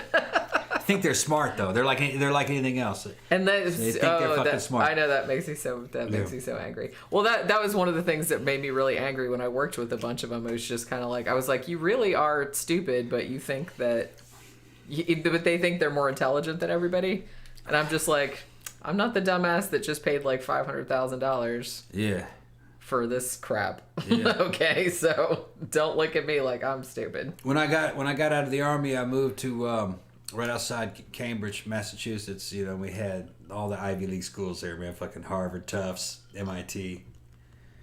There were some smart people there, man. But it was amazing to me how much a fucking hardcore college town like that, like Boston is, how similar it is in a way to like an army town. College students are kind of like at the same level as fucking soldiers in an army town. They're everywhere. Fucking people are sick of them. They're kind of like the idiots of the town or the rubes. But you know, so they're young kids with a bunch of money. Fucking that shit there, man. I had a hard time fucking believing that they were intelligent. Fucking from some of the shit that I saw go down in clubs. They're not real fucking skilled, man. Fucking.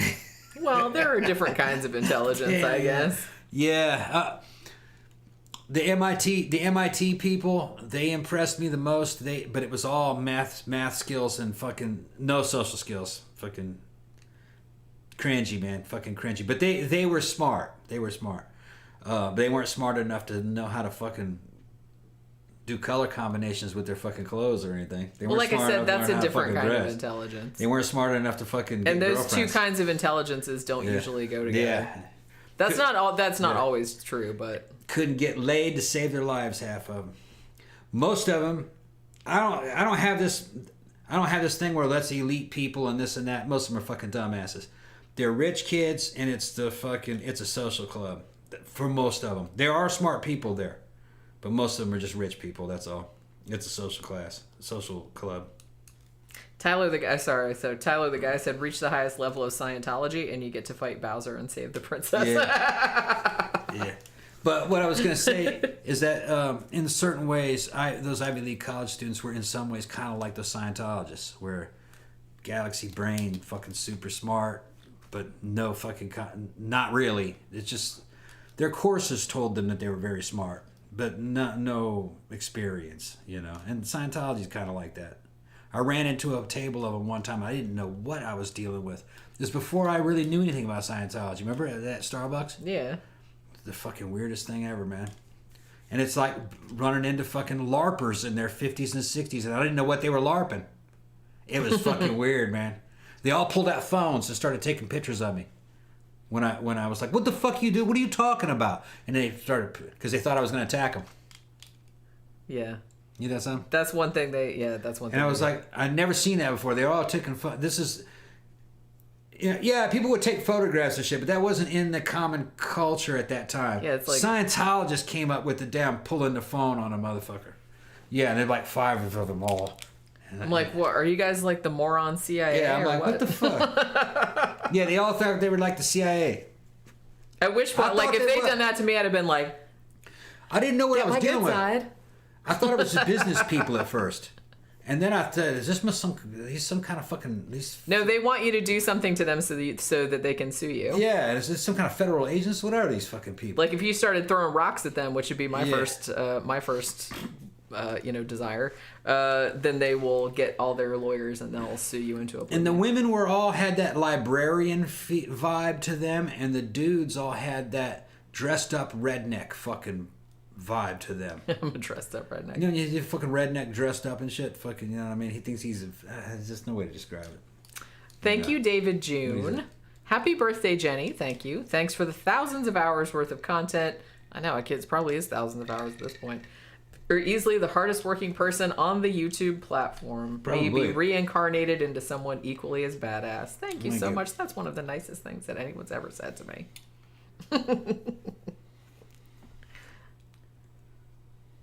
Ooh, we had to like some dead air there. But yeah, so what were you saying? Oh, about Scientology. Yeah. It's that's why they do that though. And it's like, and you can see it too in the some of the videos, like Angry Gay Popes videos, and like some other people that every time you say something sideways, then they all pull their phones out. Yeah. They're trying to intimidate you. Yeah. And two, they're waiting for you to like, they're trying to piss you off so that you'll hit them and then they can sue you. Yeah. Because they get off on that. They get a fucking armies of lawyers. Boner. Yeah.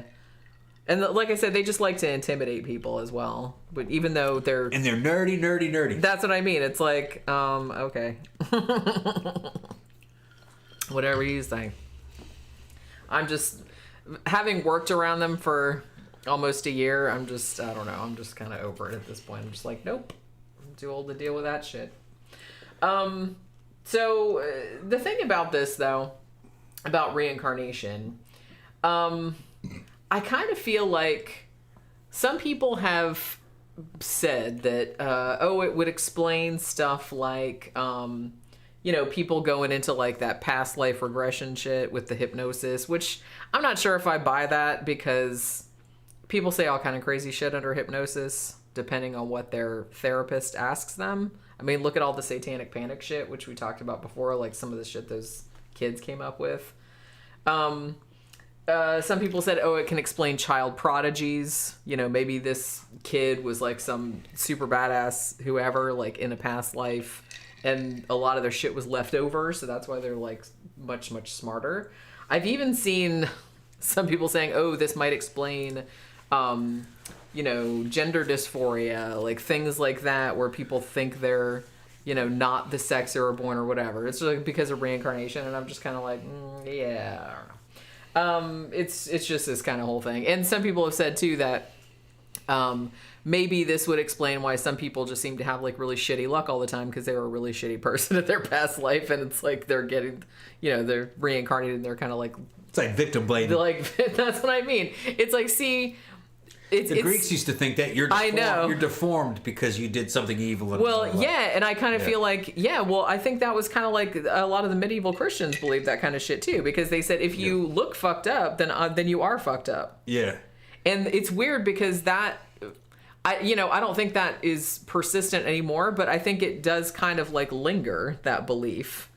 Because if you see, even if you watch, and I don't know why I just thought of this, but if you watch like, I don't know, like cartoon movies or something like that. To a certain extent, though. A lot of times, like the bad guys will always be kind of like ugly or funny looking, whereas like the good guys are always like these blandly.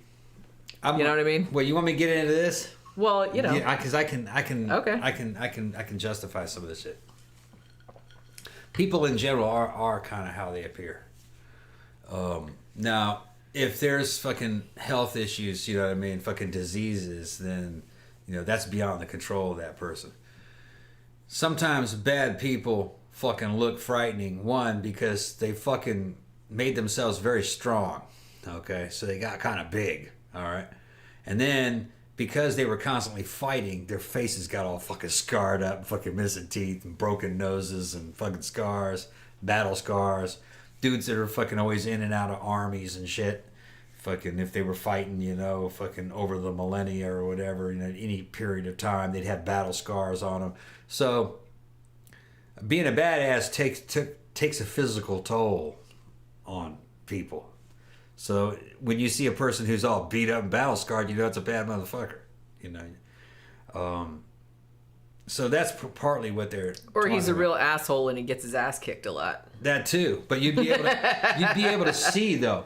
If he was kind of a weak person, you know what I mean, and but hostile and all beat up, then why are they beating up this weak dude? You know what I mean? What kind of troubles he's getting into? You can read a person, Mentalists do it for a living. You can read a person, and fucking you can look at a woman and fucking tell a lot about her by just her build, what she's wearing, how she carries herself. her age, just everything, you know. You pretty young woman, you can fucking spot that right off. And, you know, by what she's wearing and how she's acting, you can fucking go down the list and go, you know, well, she's middle class, she's fucking this and that, she probably likes this, she probably listens to that band because of that shirt she's wearing, she probably likes this. So, you know, you can read a person very well, you know. So appearances are factors. You can tell where somebody comes from, everything. What they're thinking, how they feel, how they see themselves. Being superficial is a skill. Now, a medieval person might see this, you know, those conjoined twins, the ones that look like a spider. They had the two dudes. Remember that? That was the weirdest one. The dude walked like a damn spider. He looked fucked up. Well, he was fucked up, though, too. You know what I mean? They lived a conjoined life. They both were mentally stunted. They didn't have normal intelligence. So they were kind of how they looked also. It was just, you know. Well, and I think what ends up happening too is that if you're born and you look really fucked up and it's no fault of yours, it's just like a random birth defect or something, then people are going to generally treat you like crap, which is probably going to make you maybe like a little bit of a bitter person. Well, those guys weren't, though. Those guys were. No, I'm just saying, in general, that's something that could happen. So it's almost kind of like a feedback loop. Those guys were treated pretty well, but they were, you know, they had childlike minds, you know. They had mental problems. They were mentally handicapped. So they weren't fully aware of what was, you know what I mean? It was a normal situation to them to be a conjoined twin. Well, yeah, they didn't know any different. They looked like a spider. They didn't know any different. No, they were sitting there joking around, having fun. But dumb, you know. That's what I kind of think about. It's like from our point of view, you're like, oh man, that's so fucked up, and it's like that sucks to live like that. But it's like they don't know how to live any other way. Yeah. They've always been like that. All they did was just fucking talk to each other and joke around with each other. So to them, it's not weird. Yeah. It's only weird because other people pointed out that it was weird. Yeah. So that made me feel a little bit better about it, I guess. So my advice to y'all is that people are, in general, how they appear. You know, their appearance, the appearance is an indicator of how they are as people. Unless you're talking about, even when it comes to fucking physical damage, that's another clue that something happened. Why did it happen? You know, what's this person been into? Everything leaves a trace. You know what I mean? Yeah. Sorry, somebody in the comments is going under the name Tom's Dad. Tom's Dad? It says, have a good birthday, Jennifer. Have some turkey necks on the big day. They'll guarantee you another year. Yeah. Oh, shit. Your dad is in this comments. Yeah. I think Ilsa came on here earlier. She said she was happy to be catching a live stream, and she said, oh, it's the new house. This is actually still the old house. It's the old house. Just the we just haven't moved because the internet isn't set up at the new house yet. It won't be set up until Tuesday. So we're still streaming from here, but obviously we've moved most of the stuff over to the new house. But we just have to stream from here for a couple times before we get everything set up over there. So, yeah, so there's this dude. I read a lot about this guy. Every time you, read about reincarnation, this guy comes up a lot. His name is Dr. Iain Stevenson. He's a psychiatrist. And he's dead now, but he was really interested in reincarnation. But his big thing was that he was really into studying little kids around the ages from 2 to 5 that would say weird shit, would come out and say things like, remember when I was an old man or something like that, and would sort of try to regress them. So he even founded something. It was called, I think it was originally called the Division of Personality Studies, and and he ran it for many years. So that's kind of he wrote a bunch of papers about it that I guess were published. And he basically said, I'm not trying to prove it, because the thing about reincarnation is that would there be any way to prove that it was true? Because basically people that believe in it, and I'm gonna get into some cases of it that I found here and there, but it's usually something like a kid, will come up to their mom and say some spooky shit, you know what I mean? Remember when I died or some shit like that. And then the parents will be like, what the fuck are you talking about? And then the kid will start talking about, hey, I used to be this guy and he got shot or whatever. And then sometimes they'll like look into the history. It's kind of like some of the like episodes of Haunting where they have like a ghost story. And best one I heard was about the fighter pilot guy from. Yeah, we talk about that one. Yeah, James Leininger. Yeah. We'll probably talk about him last. Okay. But there's a lot of question about that though, because the thing about it is that every time you read about some of these reincarnation stories, it's always like more complicated than it sounds on that. Like, because sometimes it sounds like really awesome, like because you're kind of like, oh, he said this and that, and then they went back and checked, and you know that there really was that person, and they were, but. What happens in a lot of cases, not all of them, it's kind of like Satanic Panic all over again, where the kid says some spooky shit, the parents start believing maybe this kid is a reincarnation of whoever, and then they take them to some therapist who believes in reincarnation, and then they start kind of like making sure that it happens. Yeah, and like I said, I'm not saying all the cases are like that, but a lot of the kind of more famous ones are absolutely that, which which is kind of a shame, because and honestly, in most of the cases that sounded kind of compelling, most of those come from Eastern religions, come from like India and stuff like that, where belief in reincarnation is not that unusual. Like pretty much everybody believes in it, and it's just kind of like taken for granted. And there's not a huge amount of documentation on them either. But I was thinking about this when I was reading all these different cases. I'm like, would there even be a scientific way to definitively prove? I mean, I guess you could prove like one person that was reincarnated, to an extent. So let's say like some your kid came up to you and said like some spooky shit about, remember when I was this old man named this or that, or the other thing. And then if you could rule out that kid finding out about that any other way, and you had like independent verification that person really existed, that this really happened to that person, this, that, and the other thing, then maybe that would maybe not prove it definitively, but it would be like pretty compelling.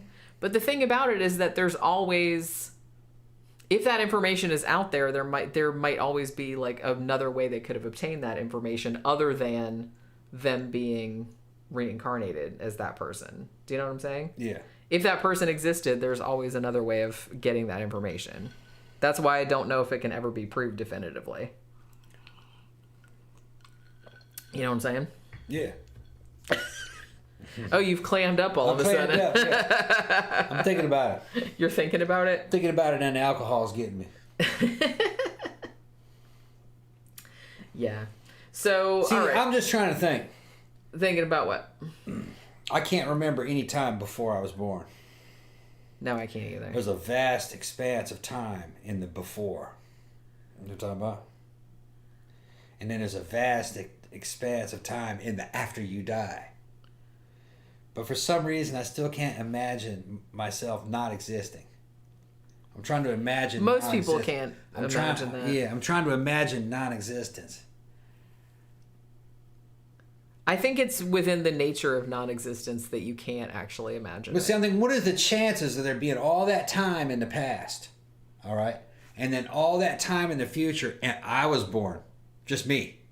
What are the chances of that shit? I'm seeing through these eyes. You know what I mean? What are the chances that would have happened?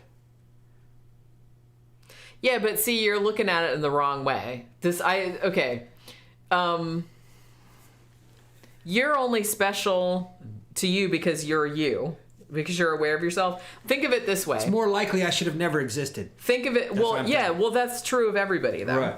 Think of it this way. How likely is it that you will pick all 6 lottery numbers? Not very likely. However, 6 lottery numbers will be picked. You know what I'm saying? Yeah. And afterwards, people will be like, oh, well, you won or whatever. But it's like the chances of any one person winning, very, very remote. But somebody will win. So that's like, and when you win, like you feel like, oh, you're this big lucky person, but it's just like random. And the same thing is like true of people. You seem special because it's like, oh, you're here now and you've lived like your whole entire life and everything like that. But you could have been any number of other people and you wouldn't know any different because you would have been that person. You know what I'm saying? Am I expressing myself very Not clearly? really. It didn't answer the question. I'm just thinking that it's very odd that I'm me. It's not, though. Very odd. Like I said, you What could are have the chances? you The could have chances- been any number of other No. people, but you wouldn't have known any different. No. What would have happened? It's more like then you're saying I could have been somebody else. That's like reincarnation. No, that's not. That's not what I mean. Yeah, I was not somebody else. I exist. All right. I'm seeing through my own eyes. I have a point of view. All right. It's very unlikely that happened. It would have been far more likely that I would have never have ever been would have ever existed. You know what I mean? Non-existence is more likely. Well, It's very like I said, that's unlikely. true. That's true of everyone. Right. But something's got to come up. Like I said, it's just like the lottery numbers. The chances of any one sequence So of you're just lottery saying numbers coming up is remote. So you're just saying but I'm one not- sequence will come up. So you're just saying I'm an emergent property of Everyone a body. is. Yeah, Everyone but what was is. the chance that that one happened to be me? It just you know what I mean? See, you're looking at it the wrong way. You're I'm looking at it exactly the right way. No, I'm looking you're at it not. right through my eyes. That's exactly the right part. That's exactly the right way to look at it. But see, I think the problem is that But people. even when I was a baby, though, it was still me.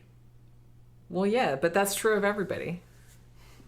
The problem is that I think everybody thinks of themselves as special because you can't think of yourself any other way because you don't know what it's like to have someone else's point of view because you've never had anyone else's point of view. You only had your own.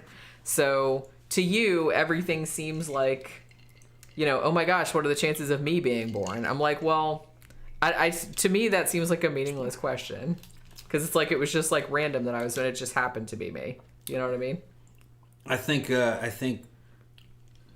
don't think we can totally grasp it because I'm not sure we really understand much about space-time and the space-time continuum. Right.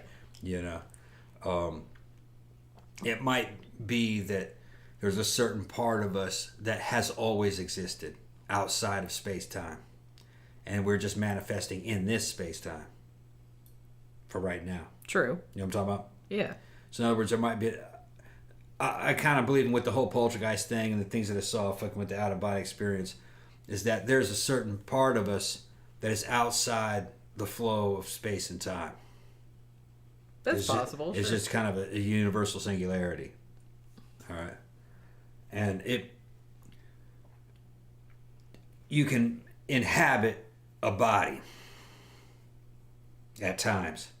I think you choose it. That's going into the reincarnation thing. But I don't believe their lives share any memory of one another. It's like a total reboot of a character, like playing a video game. Yeah, like you die and you just get kind of like Yeah, and then you pop in another game and you're somewhere else. You're not even playing Final Fantasy anymore. Now I'm in Miss Pac-Man. Now I'm in Miss Pac-Man. Right? Yeah, it's gonna be some shit like that. I think it's gonna which be would be my luck. right. The part of us that is you, or that is us, exists mostly in another dimension. That's what I think. And it's outside space and time. You know? Yeah. And that's where, it's kind of like where your daemon is. That's where the real you is. The Greeks called that place the pleroma, the places from which gods come from. Yeah. All right.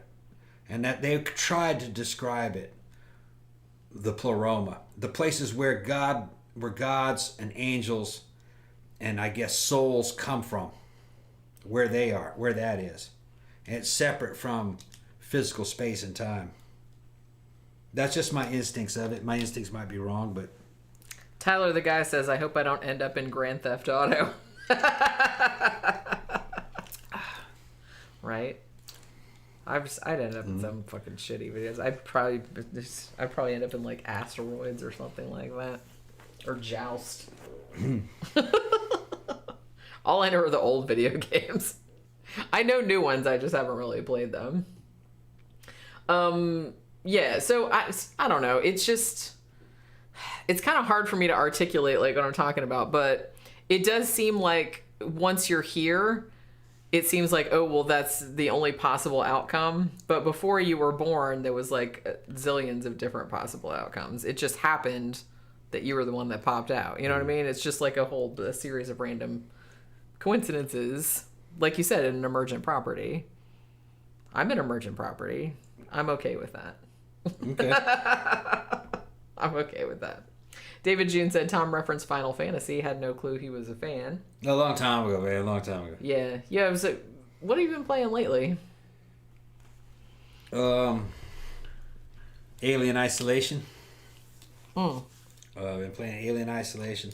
Still haven't finished fucking, what is it? Fallout. The one before That's 76. a massive game. Yeah, I think it's Fallout 3. Fallout 4. 4. Yeah, 4, I think. The one before 76. I'm doing on the Far Harbor. That's a cool ass game. Yeah, you can play that one forever. I even like to sit there and watch him walking around in his fucking mech suit or whatever. Yeah. Going Yeah. that noise it makes. That kind of creaky noise. Never did finish Doom. Oh yeah, you were playing that. Yeah, had to fight that damn big old spider monster. And the fucking thing's Does coming everybody up. have spider monsters? There's in a their games? there's a new too Doom many. that just came out, and I'm not gonna buy that one until I finish this one. Oh, Was it sure. Doom Eternal? I think is what was it? Didn't no, mean to yawn I on forgot what everybody. it was called. I played all those Dooms over the years. I fucking still have the remastered Dooms like Doom 1 and Doom fucking 2 and fucking Doom 64. You can buy all the old ones. The old ones, I think the old ones are better than the new ones in a certain way. More charm to them. Prepper POV says, my mom is definitely pissed at the odds of me being her son of all people. Yeah. How'd I end up with you? That's probably why I didn't have any kids, because it's like I'm not doing that crap shit. Fuck that shit. Who knows what'll turn up. David June says, I have Alien. Is it any good? It's alright. Yeah. It's alright. It's a hiding survival game, survival horror game. You can't really fight. She's a girl. She can't fight. Well, plus they're aliens and they'll just like fucking eat Well, you can't fight the alien at all. That's but what I you have mean. to fight people, and you have to fight robots. Well, it makes it harder. Yeah. It's mostly a stealth game. You got to do a lot of hiding.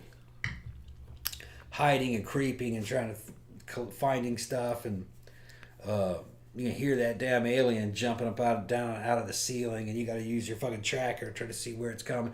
And that fucker could come out of nowhere at any time, man. Jump up out of the ceiling, get you. Well, yeah. Yeah. He's an alien. Yeah. So they're talking about Jack Torrance in The Shining, and if he was perhaps a reincarnation of the old caretaker. Oh. No, I don't think so. I to read the book. thought he was just like the current manifestation, or I thought it was like a purgatorial loop, is what I thought. You know what I'm saying? The movie still kind of follows the book pretty well. It's just that you're seeing it from Wendy's point of view. That's the way that book would seem if it was just Wendy. Yeah, like if he didn't know what was Right. going on in everyone's Yeah. head, he didn't Right. know like the history of the hotel and Right. everything. And Jack was just in the book. Jack was just fucking totally under the spell of the damn house. He was, what do you call it? Obsessed with it. And he was following in Grady's footsteps. That's really all it was. I mean, the house essentially like absorbed him. Yeah. Well, that's what it did to people. I mean, that's how it got its power, right? It kind of just absorbed. I kind of think Grady wasn't possessing him, was it? Not really. I don't think it was Grady. I think it was the hotel. The ghost of Grady was there though. And if I Yeah, remember but that correct- was what. But he was like, that was the hotel's manifestation. Just like the bartender was the hotel manifesting. No, I mean talking about the book, not the movie. Oh, I haven't read the book. In a while. the book, I think Grady was manipulating Jack a lot Yeah. for the house. Yeah. Yeah.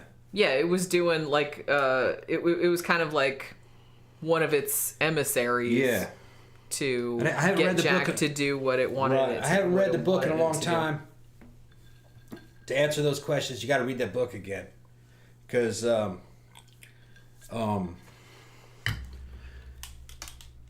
Stanley Kubrick would have fucking been pretty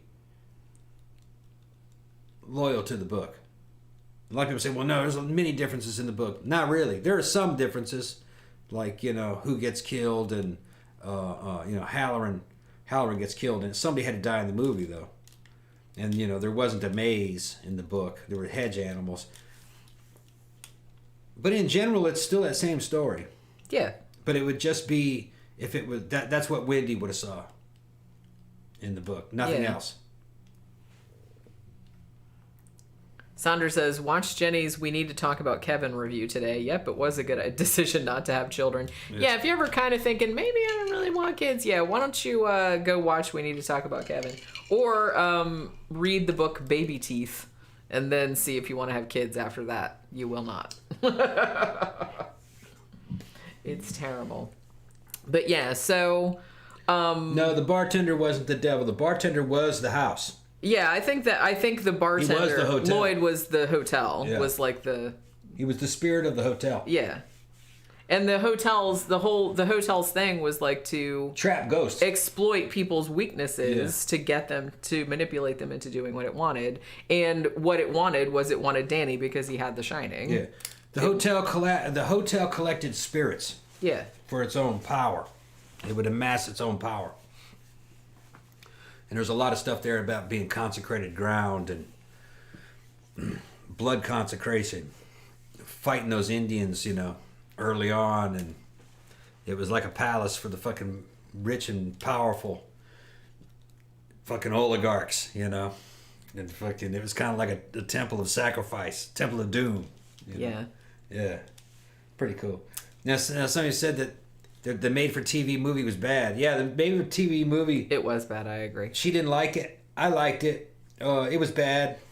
But it was much, much closer to the book. But that's why I didn't like it. Yeah.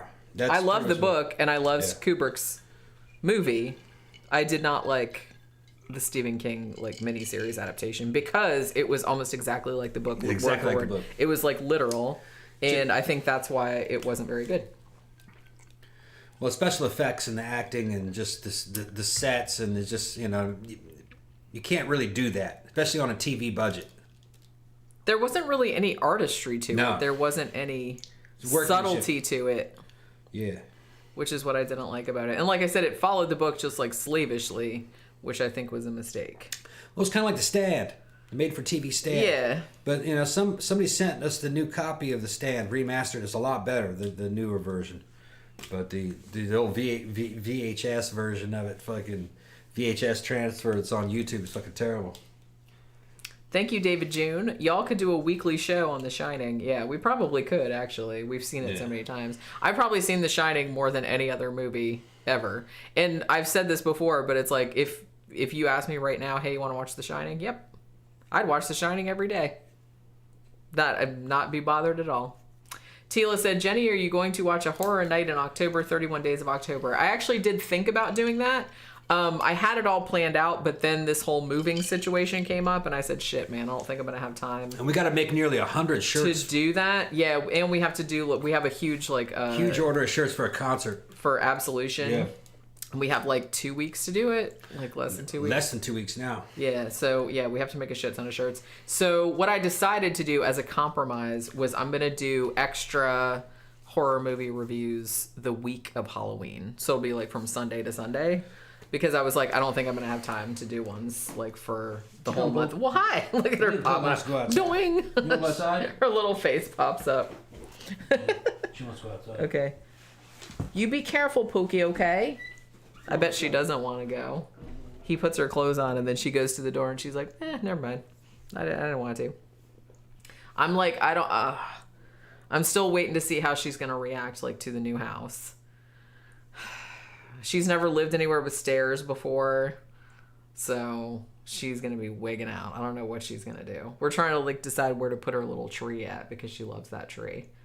And she's going to be flipping out the whole time we drive over there in her carrier because she's gonna be like, fuck, I'm going to the vet, because that's the only place she's ever been, in that carrier. This is the only house she's ever known.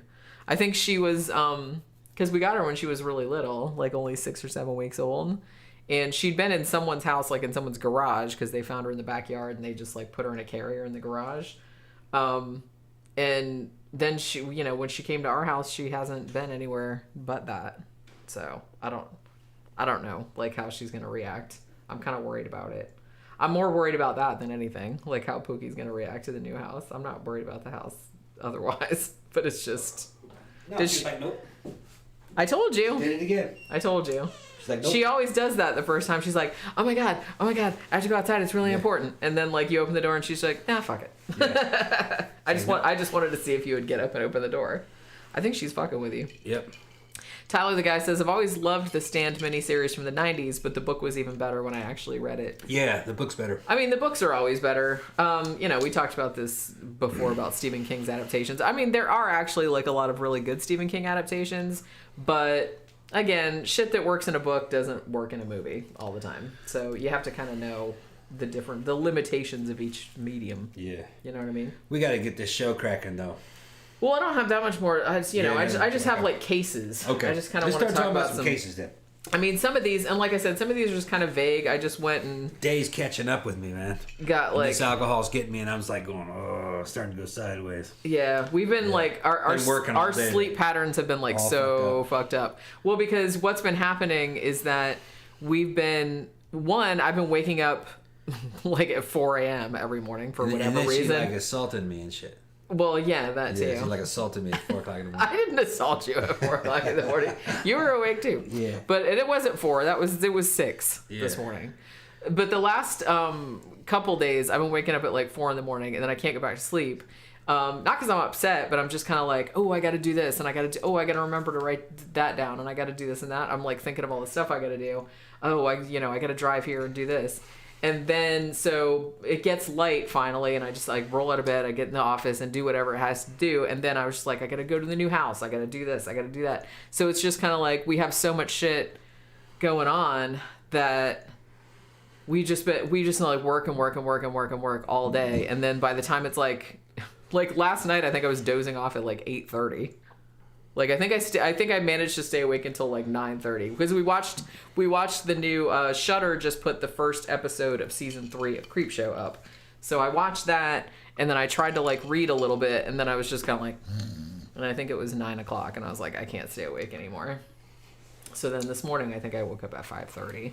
So we've just been going to sleep really early and waking up really early and just working all day. And the house has stairs, so we've just had to carry heavy shit up and down the stairs like all day long, loading and unloading trucks, me like getting up on ladders and shit like that, like painting and shit like that. So, you know, we're all sore and bruised and shit like that. What's up, Pook? Sandra said, will you let Pookie and Beijing out on a leash in the beginning to show them everything? No, I'll just walk out there with them. Yeah, we'll probably just go. They don't go far. Yeah. Like when they go outside, if they go outside, they just sit on the porch. Yeah, they'll walk around the house. That's it. They just walk around the house. They'll sit in the bushes, like on the side of the house, or they'll just like sit on the porch and like look at each other. Yeah. They don't really go anywhere. They know better. They've seen dogs and seen animals and stuff, so they stay up near the house. So yeah, so if she does want to go outside, then we'll just go out with her. Thank you, Zach. Hope you don't have insomnia like I had last year. Wound up losing 10 pounds and had heart palpitations for a day at one point at 24 years old, for fuck's sake. Yeah, I don't think it's that. I just think I am sleeping. It's just that for whatever reason, I'm just like waking up really early. And then I'm just kind of like, I'm just always thinking about shit I got to do. You know, like I'm making a list in my head. It's like, oh, this is the stuff I got to do when I get up. So, okay. So this first case that I want to talk about, This is the kind of thing that makes me, because if this is the low bar that people that like believe in reincarnation, if this is the low bar that you have to clear, see, this is the kind of thing. So there's this guy, he's a psychiatrist, right? And his name is Brian Weiss, and he wrote a book called Many Lives, Many Masters. So he apparently, his big reincarnation awakening, like he didn't believe in it beforehand, or so he said. But he meets this patient who is only known as Catherine, because obviously they can't say what her real name is. Now, she hadn't believed in past lives either, but then they did like a hypnosis, like a regression. Now, I don't think, because there's two different things. Like sometimes when you do hypnosis, they just regress you back to like your childhood, right? Like to see if some trauma or some shit happened to you back then. But past lives is when you're like go back before your birth and is like, yeah, I was a, you know, Civil War soldier or whatever.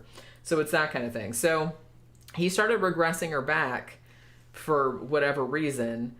And then she apparently started coming up with all of these past lives. Now, the one that she came up with that apparently impressed him a lot was apparently she said she'd been alive in ancient Egypt. Now, the proof of this was all the proof of this that she gave was when she was under hypnosis, she basically just said how they made mummies, like how they dried the bodies out and, you know, they put the bodies in like the brine or whatever for 30 days and then they wrap them and stuff. And I'm like, well, everybody knew that. I know how to do that. No. Like, I've never done it, but I know, like, I've read about how to do it. So it's like, that's not proof that I was alive back then. That's just proof that I can read or, you know, watch a History Channel documentary. So I don't really know. And apparently she was like at a museum once and they were like the tour guide was talking something about Egypt and she like corrected them and she turned out she was right.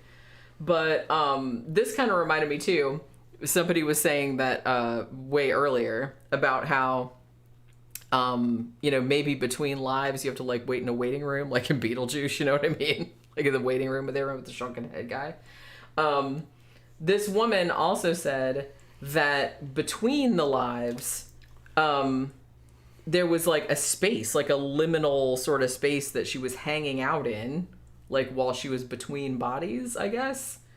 And she said that she knew she was there and that her son's spirit was there. And there was, cause I guess her son had died of like some kind of heart deformity. And, I guess that, I think the doctor's son had died of that. And then she told him, oh, your son is here and he died of that heart thing. Like she said that to him under hypnosis and he was like, yeah, I never told her that my son died. Although, again, that's something that probably could be found out in another way. I don't know.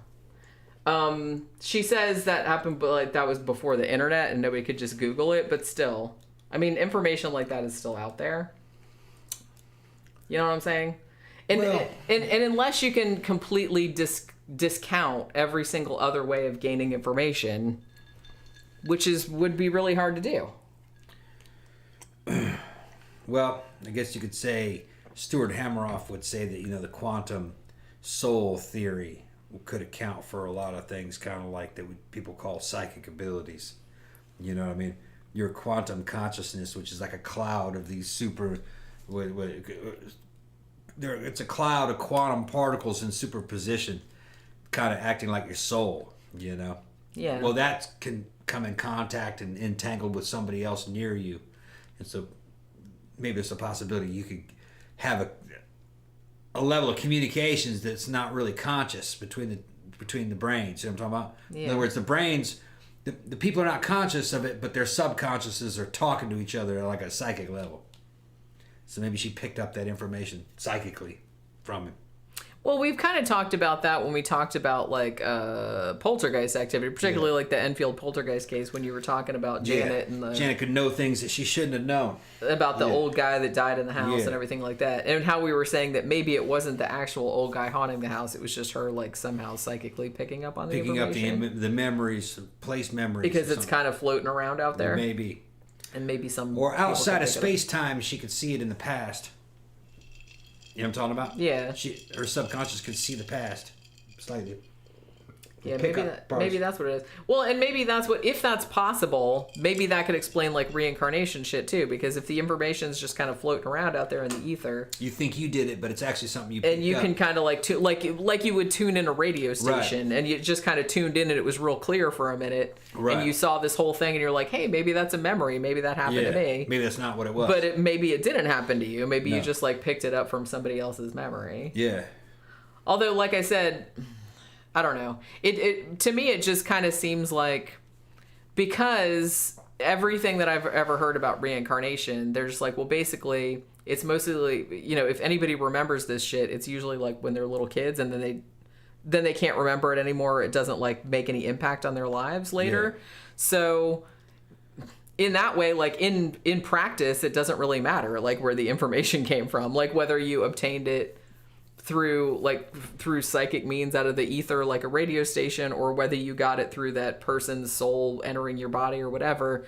Because in the end, the result is not any different. Yeah. You get what I'm saying? So I guess it doesn't really Yeah, but knowing matter. the mechanism would help. It would. I'm not saying it wouldn't, but I'm just saying that in practice, it wouldn't really Right. make a difference.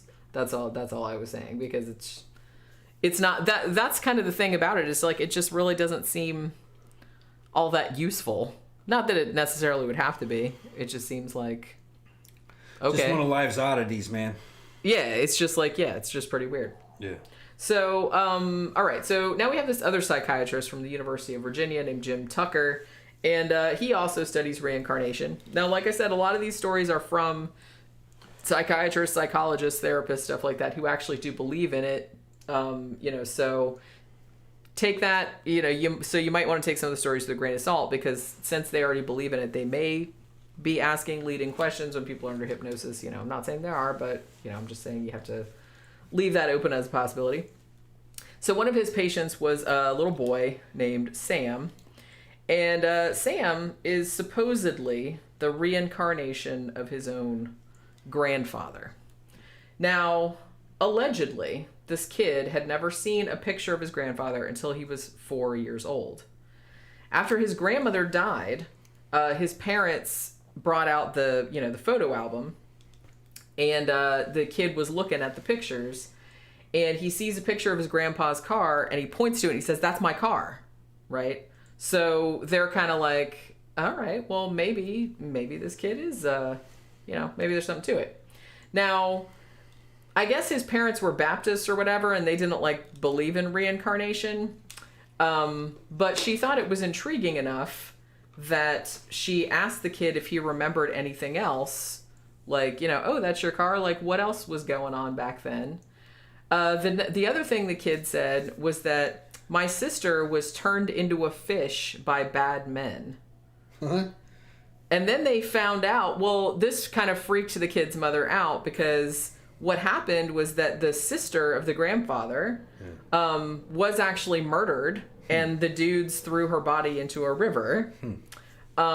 So I don't know. So I guess, at that point, she took the kid to the therapist, for past life regression, and he came up with some other stuff, about, that apparently kind of jibed with what the grandfather was like. But when it's a family member like that, man, it could be inherited. It could be inherited, or it could be maybe you talked about the grandfather and the kid overheard you. I mean, I kind of feel like that people say, oh, we never talked about that around the kid or anything like that. But I was like, well, one, you might have forgotten that you talked about it in front of the kid. Two, you might have talked about it when the kid was within earshot and you didn't know, and the kid remembered and, warped things around in his mind. Because kids are pretty observant. Kids are a lot more observant than you think they are. I know what happened with me. It evidently was never spoken around me, but I just I would think that maybe there's a possibility that maybe males would inherit some memories from their ancestral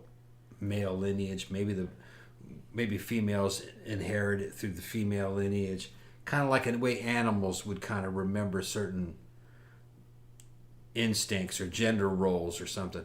Maybe you just inherit some information. I mean, I'd be probably more inclined to believe stories of quote unquote reincarnation within families, because like you said, maybe it's some kind of you have some kind of genetic information that's passed around some way. How does an ant hatch nearly fully formed, dry out, and go to work like it knows everything? It knows everything already. There's no educational period. Its information is stored in it. I mean, you could argue that it's kind of easy being an ant. There's not a lot there. There's not a lot to learn. It's not like humans where it's like, oh my God, we're still not. But they are communicating, and they're doing advanced stuff. They're talking to each other with chemicals and stuff. Yeah. It's just strange, and they don't need to be taught anything. So, are all animals kind of like that to a certain extent? When the young fucking have memories, but then they're forgotten as they age? Memories that help them survive? It could be, yeah. I mean, I think that, like, if you want to say it this way, but, like, the higher up you go along, you know, if you go up into, like, mammals and, like, you know, higher mammals and stuff. Probably the less it's more vestigial it is, probably. Yeah, that's what I was going to say, because, you know, they've done experiments where animals were raised in, like, isolation. Yeah. And they don't learn a lot of things that they would learn if they had been raised by their little animal parents. Yeah. You know what I'm saying? So there is some learning going on, but like I said, this is with higher mammals. Yeah. But still, they do have some instinctual behavior, just like as humans do as well. You know, babies are born knowing to, like, you know, suck milk from teats. You know what I mean? So humans have it too. It's just that the higher you go up to, like, the more complex, I guess if you want to say it like that, the more complex it is, the more learning is necessary, and the more fucked up you'll be if you're deprived of it early on. Like, you can probably never learn it after a certain point. You know, because we did that show on feral children where, you know, there's a window of time where if you don't learn to speak, if you don't learn a language within a certain, like, before you're 7 or something like that, then it's not impossible, but it's really, really, really difficult to at least have a mastery of it later on, because just that window of plasticity has passed, and, you know, things get ossified as you get older. So, like I said, it's not impossible, because some feral children did actually learn to talk later, but they never had as much of a mastery as the language as somebody that was around talking. People, you know, speaking it to them, like, from the time they were born, you know. So I don't know. It's just, like, really, really interesting how much of our behavior is inherent and how much of it is. That's why I was kind of, like, interested in doing when we did the feral children show, because that's an experiment that you can't do for ethical reasons, but it does actually happen sometimes. But it's interesting that the kids basically just acted like apes. Yeah. Pretty much. So here's another one. Now, this one, I think I might have seen this one on a documentary, because this case sounds very familiar. So there's a kid named Lee, and he lives in the Midwest. From the time he was 2, he kept telling his parents, I had another house and another mommy. He started saying that when he was 2 years old.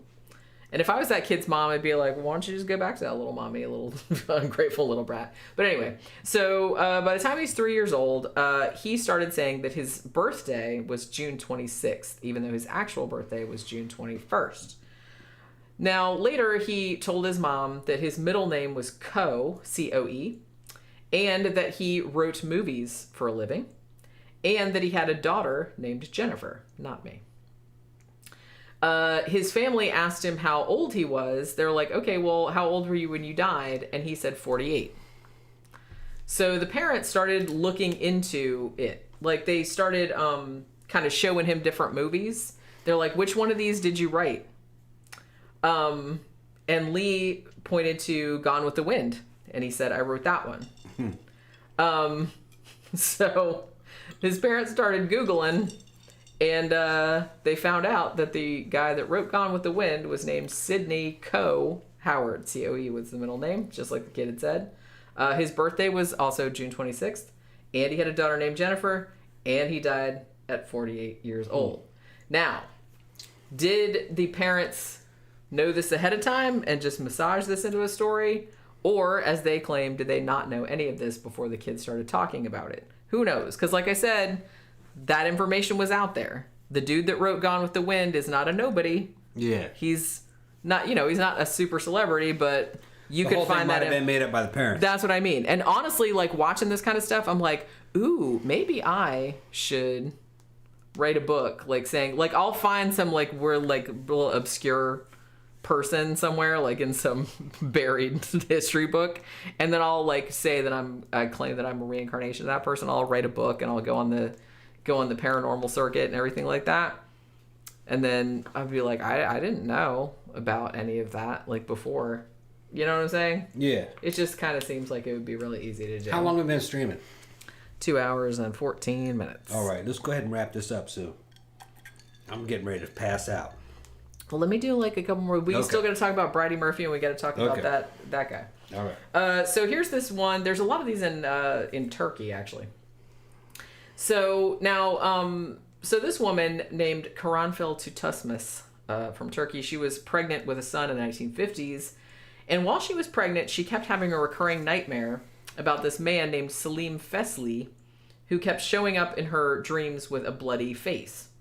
Now, later on, when she gave birth to her son, whose name was Semi, as soon as the son started to talk, he said that he was that guy, Fesli, that she kept dreaming about. And the son said, yeah, I lived in a village nearby, and my neighbor murdered me. That's what he said. Sounds familiar. Yes, I think I've heard this story before, too. So when he was 4 years old, Semi walked to the village that he had talked about that Fesli had lived in and talked to the dude's widow. And apparently, like I said, this happened in Turkey. I don't know how good the documentation is on this.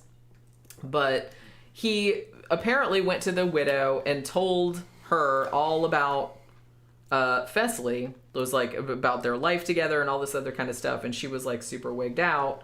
And apparently the murder claims were corroborated. Fesli had been shot by a neighbor, but the neighbor said it wasn't murder, said it was a hunting accident. A hunting accident. I don't know if it was a hunting accident, but that's what the neighbor said. That's what he would say, wouldn't it? Semi, though, he said, no, what actually happened was that we had an argument over my mule grazing in your field, and you shot me over it, or you killed me over it. That was like the whole argument.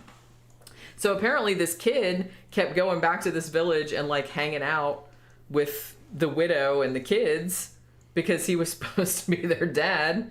And they said like for the rest of his life, like whenever he saw the dude that had apparently murdered him, he would like throw rocks at him, which I thought was like kind of funny.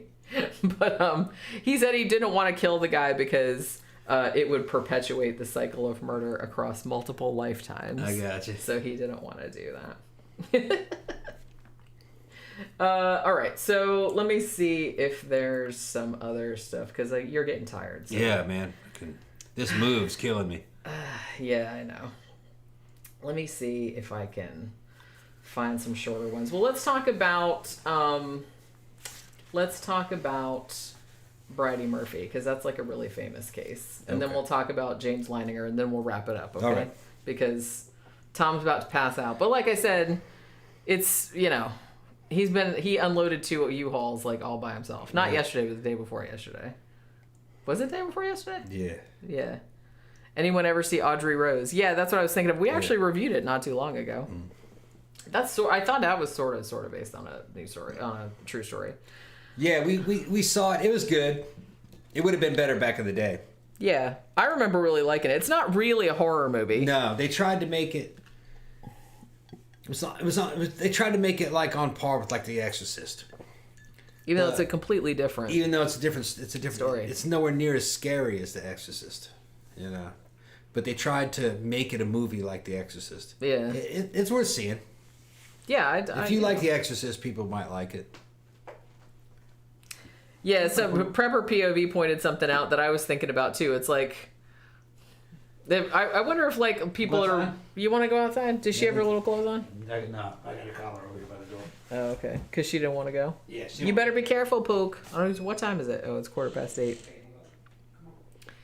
Yeah, I always feel like I'd be more inclined to believe somebody that said they were reincarnated from somebody boring rather than, that they were reincarnated from somebody like exciting or somebody from like an exciting time of history. Because it does seem like a lot of people, like I was watching this BBC documentary about reincarnation. I think it was just called Previous Lives or Past Lives or something like that. I can't remember what it was. And there was a guy on there, this is kind of problematic, but there was like a guy on there who was not Jewish, but he claimed that he was reincarnated as somebody that was like hiding from the Nazis during World War II. And I'm like, I don't know. I don't know. That just seemed like really kind of like fucking, But, and I have heard about there's at least one person, probably multiple people that say that they're the reincarnation of Anne Frank, which, like I said, I don't know if you want to do that either. Don't claim to be the reincarnation of a famous person because you're going to have like a lot of competition in that area because it's like, everybody wants the big ticket. Everybody wants to be reincarnated as somebody like that everybody knows. There was actually a bringing up Anne Frank. This is fucking totally off subject. There are some people that say that there was no Anne Frank. That was actually a work of fiction. It kind of like there was an author wrote that story to make it as a bestseller, and kind of he had photographs of a girl and everything, and just kind of made that up to make a bunch of money. I wonder if that's true. That the whole thing was not so much a hoax, but more like a literary, just kind of a cash grab. I don't know. I've never heard that. Remember Eaters of the Dead? Yeah, vaguely. It kind of seemed like it was a historical fucking story in a certain way, the way it was written. I don't know. Maybe if you guys know anything about that, you can drop it in the comments section. I remember hearing somebody questioned whether or not that was actually a true story. Yeah, I don't know. All right, so where... Oh, it's okay. They're still talking about Arezo. All right, so let's talk about Bridey Murphy, because this is probably... the first case of reincarnation that I read about back in my old Strange Stories, Strange Stories, Amazing Facts, or whatever that book is called. Because there's a big long thing about this in there. So back in 1952, there's a woman named Virginia Teague from Pueblo, Colorado, and she gets put under hypnosis by a dude named Maury Bernstein. Now, apparently, after he'd put her under hypnosis, she started speaking in an Irish accent, which I've heard the tapes. It's not that great of an Irish accent, I gotta say. Not that I'm an expert or anything, but it didn't really sound like that good an Irish accent to me. Sandra said Anne Frank's father evidently survived and gave interviews on. Yeah, I thought one of them had. I remember hearing something about whoever had that manuscript and. Because I knew they weren't all killed. Because I remember reading that at school. I remember somebody saying that whoever had that manuscript and sold it to make the book, that there was some kind of controversy that maybe he had made that up, or made parts of it up. I don't know. I don't know enough about it, but it'd be kind of weird. There's a lot of stuff out there like that whose origins are kind of cloudy. You know what I mean? Greenspark is saying, or Anastasia. I remember an episode of Unsolved Mysteries about her being reincarnated. Yeah, I remember that. I remember seeing something about that as well. But yeah, so this woman gets put under hypnosis, starts talking in an Irish accent and saying that she is named Bridey Murphy, that she lived in Cork, Ireland in the 19th century. So at this point, the dude that hypnotized her was like, ooh, let's see what we can do with this. So he started doing past life regression. So he started hypnotizing her a whole bunch of times. And while she was under, she would sing Irish songs. She would, tell tales from over there. And she said that she was born in 1798. She said she was from a Protestant family. She said she was married to somebody named Sean Brian Joseph McCarthy, and that she had died in Belfast and was buried there in 1864.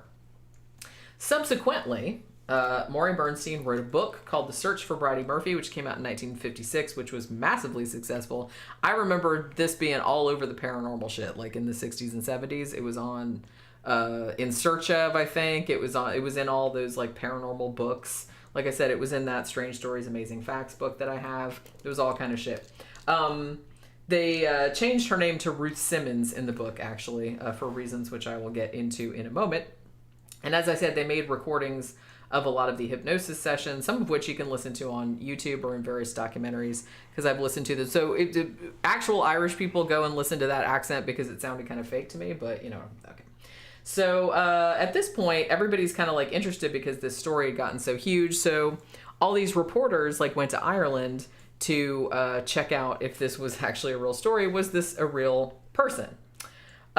So, spoiler alert, they didn't find any records of anyone named Bridey Murphy from that area, from that time period. Didn't find any marriage records, no death certificates, no anything. Somebody did come up with a record of a clerk named John McCarthy working in Belfast between 1858 and 1862, but that was about it. There was no record of his marriage or anything like that. Interestingly, though, one reporter actually did find a person named Bridey Murphy that was spelled differently. Bridey Murphy Corkle. But this person lived in Wisconsin in the 20th century, and, matter of fact, she had lived across the street from where Virginia Teague grew up. So all of this stuff about Bridey Murphy, all this stuff, it might not have even been Virginia, pretending that she was reincarnated as an Irish woman. She was just remembering a woman from her childhood that she had forgotten, and hypnosis seemed to have brought it to the surface. Interestingly, even after this information came out, that a woman named Bridey Murphy Corkle had lived across the street from this woman when she was a little girl, and that maybe that's where the name and shit came from. The book still kept selling because everybody still believed in it. But then it came out that actually Virginia, the woman herself who had been hypnotized, did not believe that she had been reincarnated at all. And she actually said, and this is a quote, "If I had known what was going to happen, I would never have lain down on the couch." That's why they used a pseudonym in that book, because she didn't want her name used, because she didn't believe in it. I don't think she remembered that woman living across the street or where that name came from, but she never believed that it was, that she was reincarnated. So it turned out, and that's what I was saying at the beginning of this, and this is what happened with a lot of satanic panic cases as well, is that you have like one of this therapist who was not licensed, by the way. Yeah, that means he's not a real therapist. Yeah, well, that's what I mean. Well, a lot of these are, he's just like a businessman who did hypnosis on the side. Yeah. And decided when she started doing this crazy shit under hypnosis, he's like, ooh, cash cow. I don't know if he thought that, but I mean, he did make a lot of money off that book, because that book was like a fucking huge cultural phenomenon. I remember that shit being everywhere. Well, yeah.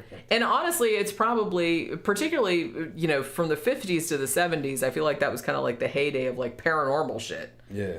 Reincarnation, ghost stories, UFO abductions, ancient aliens. I mean, I know there's a lot of that around nowadays, but there was in the 70s particularly, because I'm thinking of shows like In Search Of and stuff, there was really kind of like a veneer of respectability to it. Yeah. Because it seemed like most people were like, yeah, I suppose so. Like, that could really happen. I was even watching like an old thing on reincarnation that I think was from In Search Of, or at least it was narrated by Leonard Nimoy. And, he would lend his voice to it, and it seemed like, oh, that could totally happen. Well, of course, man. Fucking Jim was with it. And the whole bridge crew was there. Now, well, reading about this story, I was kind of like, I don't know if I could be hypnotized or not, but I would like to undergo this hypnosis thing. I don't think that I've been like reincarnated or anything, but I just want to see what kind of crazy shit I come up with. Jinx says, I've heard that anyone you see in a dream is someone you've seen in real life, because the brain can't make up new face because it's all memory. Is that true? I don't believe it. I don't think that's necessarily. I've heard that also, but I'm not sure if that's true, because human brains make up crazy shit all the time. You know what I mean?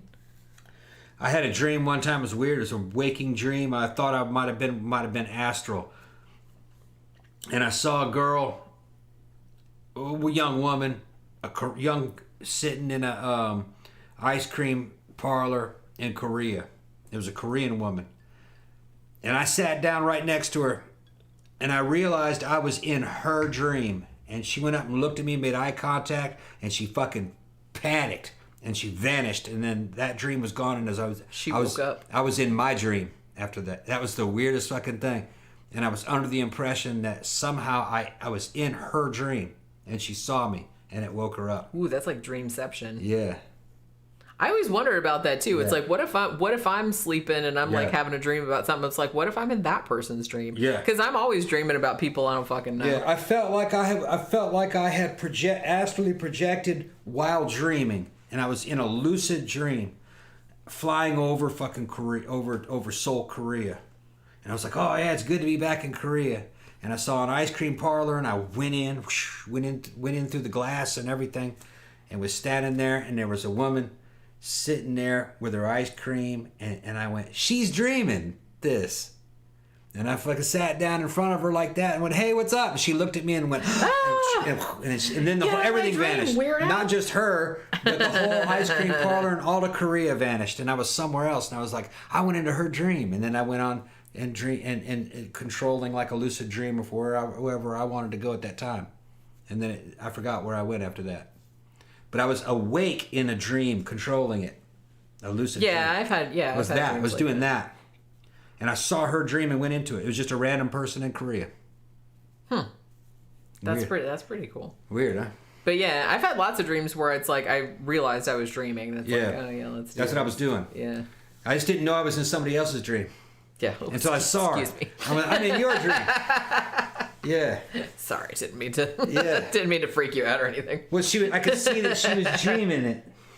That's pretty funny. Yeah. Everybody's saying that we should hypnotize you. No. And then Tila says, let's save it for the Halloween show. Hopefully they'll break out the Ouija board.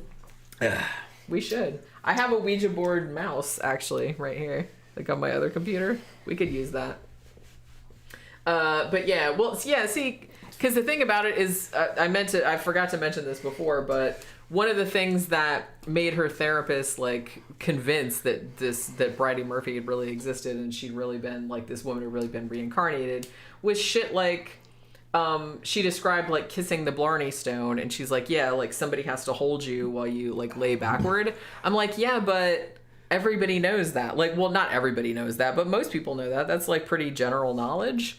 So anything that's general knowledge like that is not fucking proof of reincarnation. I'm sorry. It's just, that's like I said, it's such a low bar. Like I said, I need names, dates, places, just information that there's no way that you could obtain it other than by you being reincarnated. You know Tina says, y'all better put a stay out of my dreams. Tom, sign up. Yeah, so now Tom's going to go like popping up in everybody's dreams going. Dream invasion, yeah. Going like. Invading in your damn dreams. Measure my bicep. Yeah, he'll be doing that in everyone. Yeah. He'll be going like that in everybody's dreams. That'd be fucking funny. With his fucking mullet wig on. Mullet wig. Light coat of body oil. Flip flops. Ew. Rocked up. Ew, now that you're saying it out loud, several people might actually dream that now. Maybe you said it. He's standing there looking at you like, see? I told you. Thank you, Zach. He says, Zach, come on in my dream. He says, this reminds me of the SpongeBob episode where he goes into all his friends' dreams and then they all tell him to stop it in person in real life at the end. I didn't see that. Somebody asked, I think Sandra asked too, like what blind people dream about. I've heard that they dreamed about, mostly it's the same as like a regular dream, but they just dream in like audio and like, you know, smells and sounds and things like that. You know, and maybe kind of like flash like weird light and color and shit like that. That's as far as I know. That's, you know. Ilsa says, fucking read what Ilsa says. It's fucking fun. And you'll know when Tom's invading someone's dream when he yells growth in the middle of the night. See, you poisoned the mind of these people. She's poisoned the mind of these people forever. Just for something I said in my fucking sleep. Growth. You used to say much crazier shit in your sleep. You don't really talk in your sleep much anymore. He used to talk in his sleep so much. Just like all the time. And I thought, and like loud, like conversationally. So I thought he was talking to me like a lot of the time. I'd wake up saying, I'm gonna fucking fuck you. I'm gonna fucking kill you. I used to say shit well, like so that. well, you still say that every now and then. Fucking kill but now you just kind of mumble it. You're just like, I'm gonna fucking kill you. I'm gonna gonna fucking kill you. I'm gonna kill you. I hate you. I hate you. I fucking hate you. Yeah. And then I'm like, yeah. I'm Me like, talking to ghosts. Yeah, he's not. I was like, you it's better not actually- be talking to me. No, a lot. What's funny, man, is I told you guys that when I'm asleep or I'm dreaming, I'm fucking in my 20s when I'm dreaming, and I'm either in the army or just got out. I don't know why. Now sometimes I'm in another, but that's like the most. Well, that was like a high intensity, like in your life. I guess. And I'm usually talking to a fucking army buddy. All right, I'm gonna fucking kill you. And here's the thing: is I love that motherfucker. Usually, you know what I mean? It's like one of my brothers. But we were constantly mad at each other. You ex-military guys know it. But the thing is, it was like fun to be mad. It was part of the game. You know what I mean? Just fighting over the fact that his fucking rucksack layout was fucked up during the inspection, and the whole fucking platoon's getting punished because of your fucking stupid ass. It's that kind of shit. Well, you know. Or I fucking woke up one time fucking asking my ex-wife, this is my ex-wife Tiffany, I says, what kind of bombs are those? And she's like, I don't know. What kind of bombs? Yeah, That's a pretty good one too. Yeah, what kind of bombs are those? And the thing is that in my dreams, I was at fucking South Camp in fucking Egypt, on the MFO mission, and I saw a whole fucking flight of fucking F-15s coming in for a landing, fully fucking loaded up with fucking ordnance underneath on the pylons of the wings, and they had some huge ass fucking bombs strapped onto those jets. And I think it was fucking Sparks, my friend Sparks. I'm still friends with him. Tila would love Sparks. He married a black woman, married a fucking pretty ass black woman. That was his second wife. And Sparks was standing next to me, and I go, and I fucking slap him. I go, what kind of fucking bombs are those? And he knew, but my ex-wife didn't know. Well, obviously. But in my dreams, he knew. Yeah. You know, and he was telling me what kind of bomb that was. It's a 500-pound bunker buster, you know. But when he's telling me that at the same time, and I'm waking up, my ex-wife is going, I don't know. Same kind of shit. What are you talking about? I don't know. Well, I mean, I kind of extrapolated what you, because like I was like half asleep, right? Yeah. And then all of a sudden I hear growth. Yeah. And I was just like, oh, for Christ's sake. I've known it for so long that it's like at this point I just roll my eyes and I'm just like, whatever. Whatever. Fucking my life, man. My life is fucked up, man. My life is fucked up. Growth. I was pissed. Well, I don't know if you sounded pissed or if I thought you sounded like pumped. Yeah, well, yeah, well. Yeah, that's what I thought. Yeah, it's all the same. Prepper POV says maybe the only reason why it's people with great lives who remember their reincarnation is simply because it takes that intensive a life to remember. I have heard that put forward. Also, it seems to me that a lot of cases of reincarnation, especially stuff that you get with like little kids, like saying stuff like "Remember when I died," they'll usually say something like, you know, I remember like being shot right here. They'll have like a birthmark. That's like a big thing. Yeah. That they have a birthmark in the place where the person that they're supposedly reincarnated from, like that's where the wound was that killed them. So, you know, and I was kind of thinking about that earlier too, because I was seeing this one case where there was a kid, and I think he said he was reincarnated as somebody that had been like axe murdered or something, like in the next village over. And I was sitting there thinking, why is that so common, like with all these kids, like saying that they got murdered in a past life or hit by a car, like there was one before. I'm going to show Tila. Tila, you on there? Yeah, it's like... That's me and Sparks. That's Sparks. That's when we were in Korea. Did you mess up my lighting again? Yeah, probably. No, it's all right. It's all right. I'm going to show another picture of Sparks. My boy, what the fuck? I had another good picture of fucking me and Sparks. But yeah, I was thinking about that. That it's like all these kids saying they had these violent deaths and stuff. That's me and Sparks.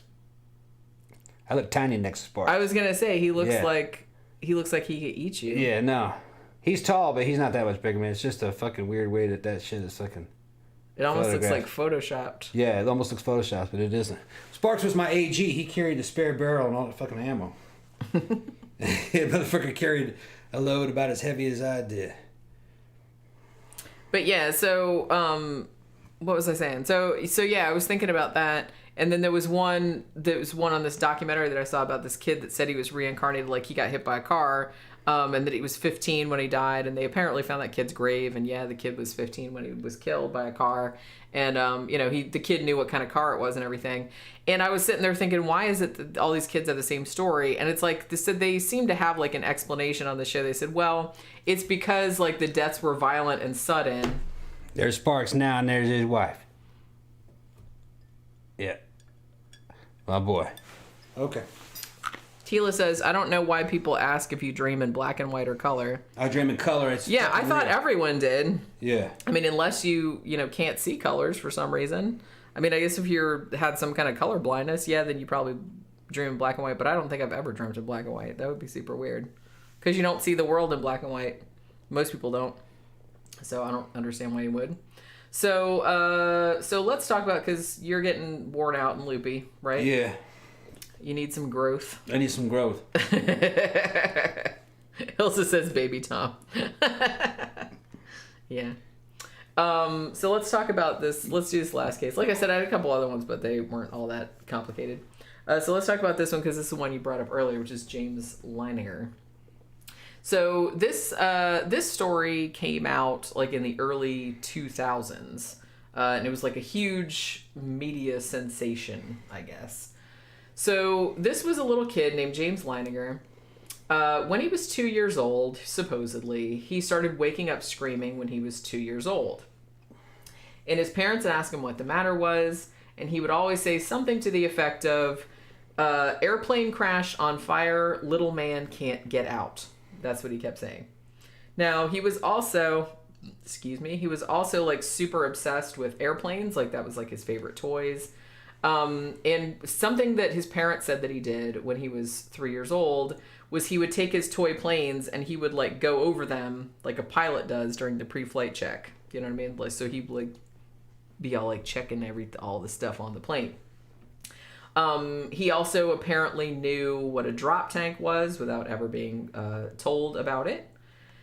Now, interestingly, because his parents were so interested in this kid having apparent recurring nightmares about an airplane crash, being obsessed with airplanes, knowing a shit ton about them, probably more than a little kid that age would normally know. They thought that was kind of unusual. So they took him again to a therapist named Carol Bowman, or Bauman, I guess it's Bowman. So he goes to her and it's like, so the kid, and they say, well, tell her what you told us about all this plane stuff. He told her that he was in World War II, he was a pilot, he'd flown a Corsair, and that it was attacked by Japanese forces and it crashed and he had died. Now, he said, these are the facts that he came up with, apparently. He said that he had, that his plane had taken off from an aircraft carrier called Natoma. He also said somebody named Jack Larson flew on his plane.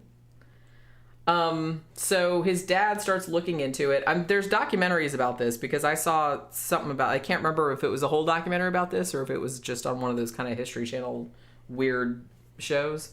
And it just might have been a segment on that. So his dad starts looking into it. And he says, indeed, the Navy does have an aircraft carrier called the Natoma Bay. And there was a guy named Jack Larson living in the area at the time who was around the same age. So this kid started signing his drawings, James 3, and said that he was shot at, but that he was killed during the Battle of Iwo Jima. So his dad found out that there was a guy named James Houston Jr. who was shot and killed at Iwo Jima. The plane was actually hit in the engine, which is something that the kid would say all the time. And apparently, so apparently that kind of checked out, right? So all of this stuff kind of drew like a lot of media attention. So James Leininger, who at this point is still a little kid, they start writing books about him. He's on TV. He's on like all these kind of shows, proof of reincarnation. He knows all these details that he couldn't possibly know, all this other stuff. So as I said, other than the thing about it, him being like really, really obsessed with airplanes when he's a little kid, which is unusual, but not that unusual for a little boy. I mean, because I feel like a lot of little boys are like super into like cars or they're super into like other things. So I don't know if it'd be that weird that he actually knew the differences between like different kinds of World War II airplanes, because I feel like he got them as presents a lot. He had like models of them and he knew a lot about them, right? even when he was like 3 years old. So I don't know. What? No, just saying how big is Sparks? Sparks about 5'9". That was just a funny picture. He's not that much bigger than me.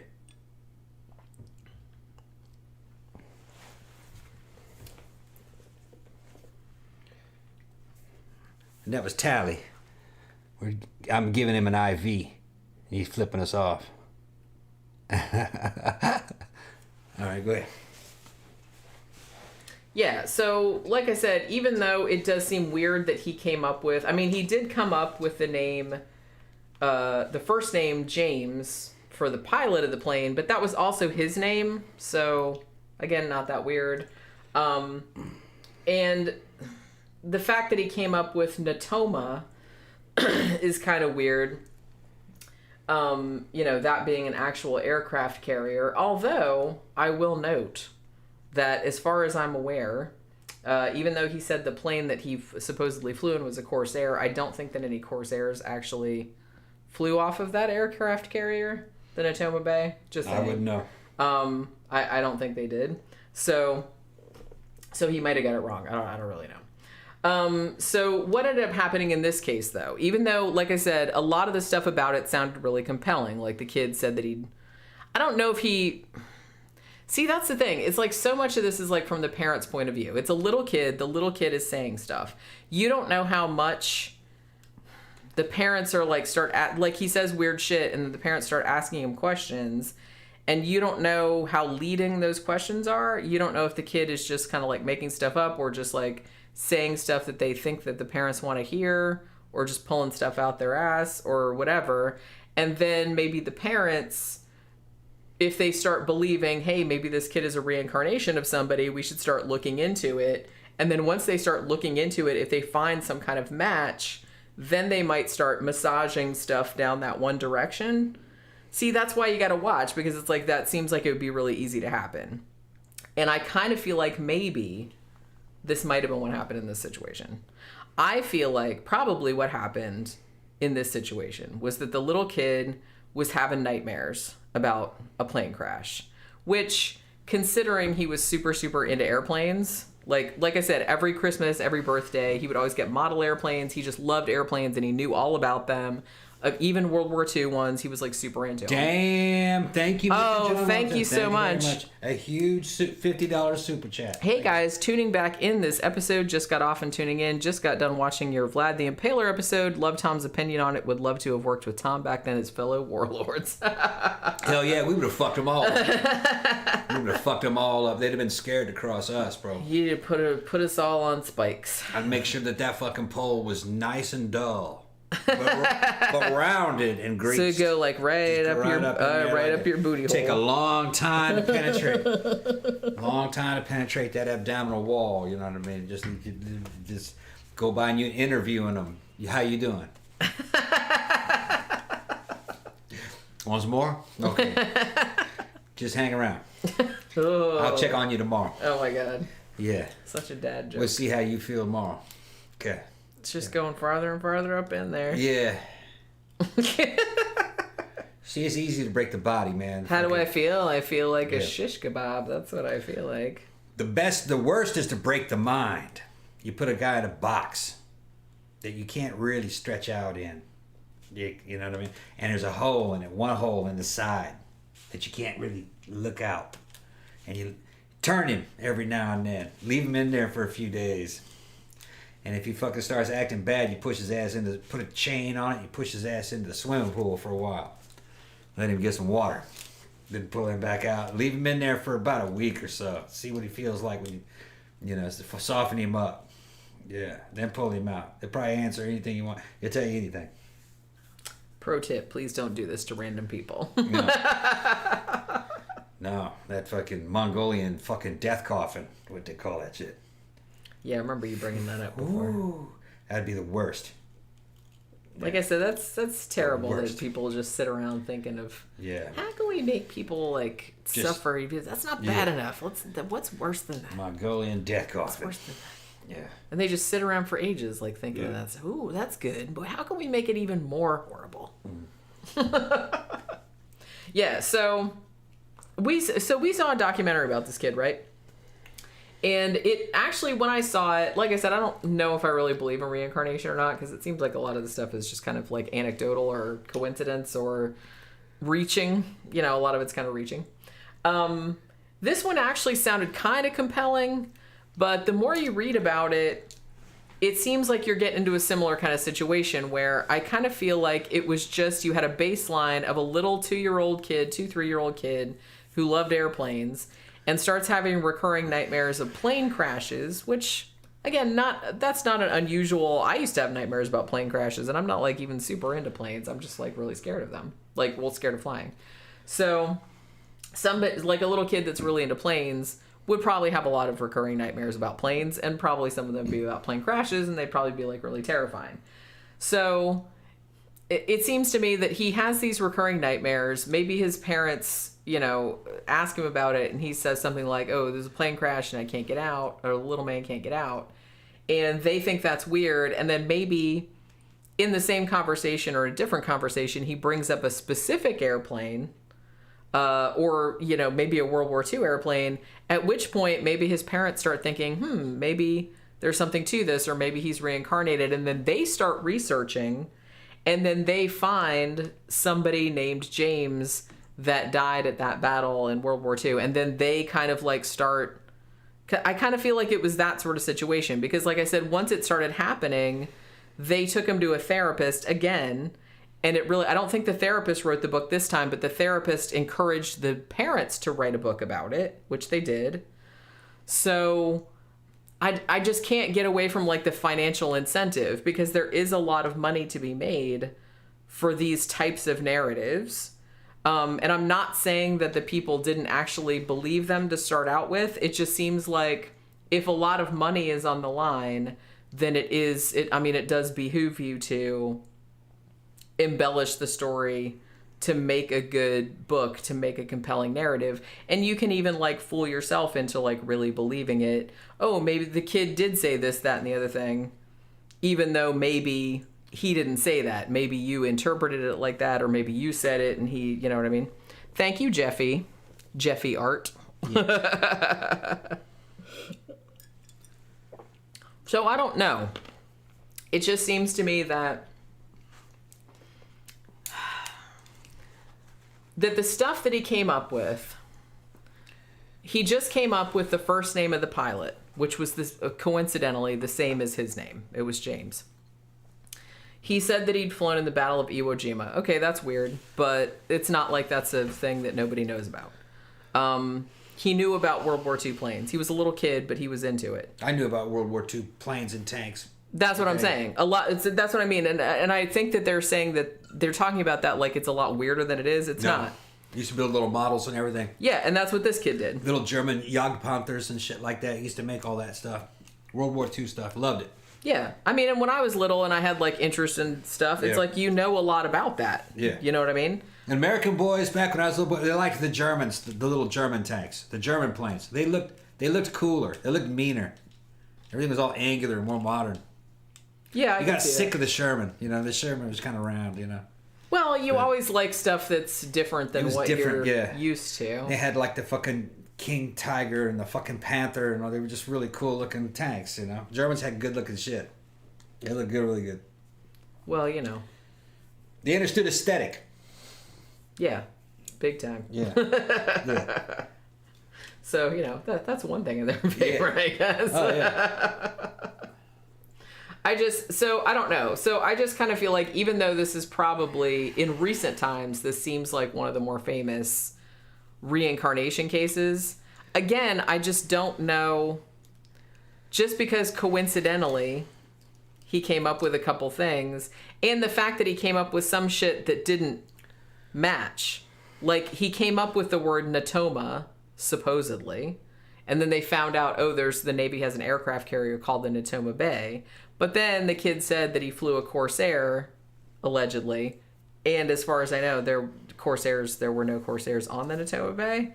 So some of the stuff that he said didn't add up. So I do kind of feel like this is sort of maybe a case of the kid saying some random shit and then the parents sort of like embroidering it into a narrative that maybe the kid wasn't intending. I'm not saying that's the case. It's just that's what it seems like to me. And the fact that I don't think they were intending to make money out of it from the outset, but I do think that after they came to believe that the kid was reincarnated, and then they went to one of these reincarnation therapists, like, you know, past life regression people, and that person said, "Oh, you should write a book," and then they were like, "Oh yeah, okay, that's a good idea." Because there's so much financial incentive in this type of thing, I just feel like there's too much incentive to like make things up. Yeah. Or embroider things to sort of suit your narrative. Mean embellish. Yeah. Yeah. That's all I'm saying. Yeah. So, you know, I'm not calling anybody a liar. I'm not saying anything like that. I'm just saying that maybe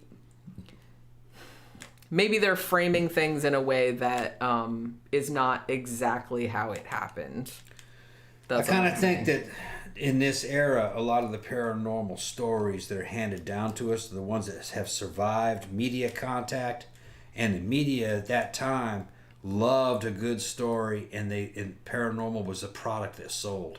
Oh yeah. So a lot of this stuff I think was massaged by the media. That's kind of what I think too. Into being more impressive than it really was. Yeah. I think. Oh yeah, totally. Yeah. And that's, in a way, I think that's why a lot of stuff, because even the stories, paranormal-wise, that I remember, you know, that made a big impact on me when I was a kid, like, that turned up in a lot of books, like, back in the 70s. Like, you know, what's that fucking, like, Borley Castle or Borley Band, or what the fuck is it? Amityville was another one. Yeah, so something like that. Borley Rectory, that's what I was trying to think of. Stuff like that. And I remember that stuff sticking with me. And it's like when you read about it, like in a book back in the 70s, you're just kind of like, holy shit, that sounds amazing. Yeah. But then like if you read about it nowadays, like all that stuff is like totally been debunked. And it was debunked like a long time ago. They were embellishing. Yeah, you just didn't hear about it. Because a lot of the stuff back then, it seemed like you said, paranormal stuff was like super hot.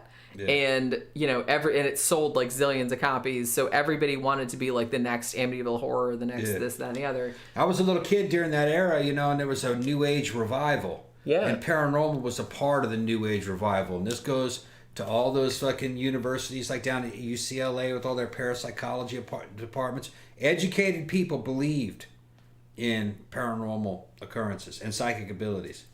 I grew up believing in them and saw them. I think faith has a lot to do with it. Mindset.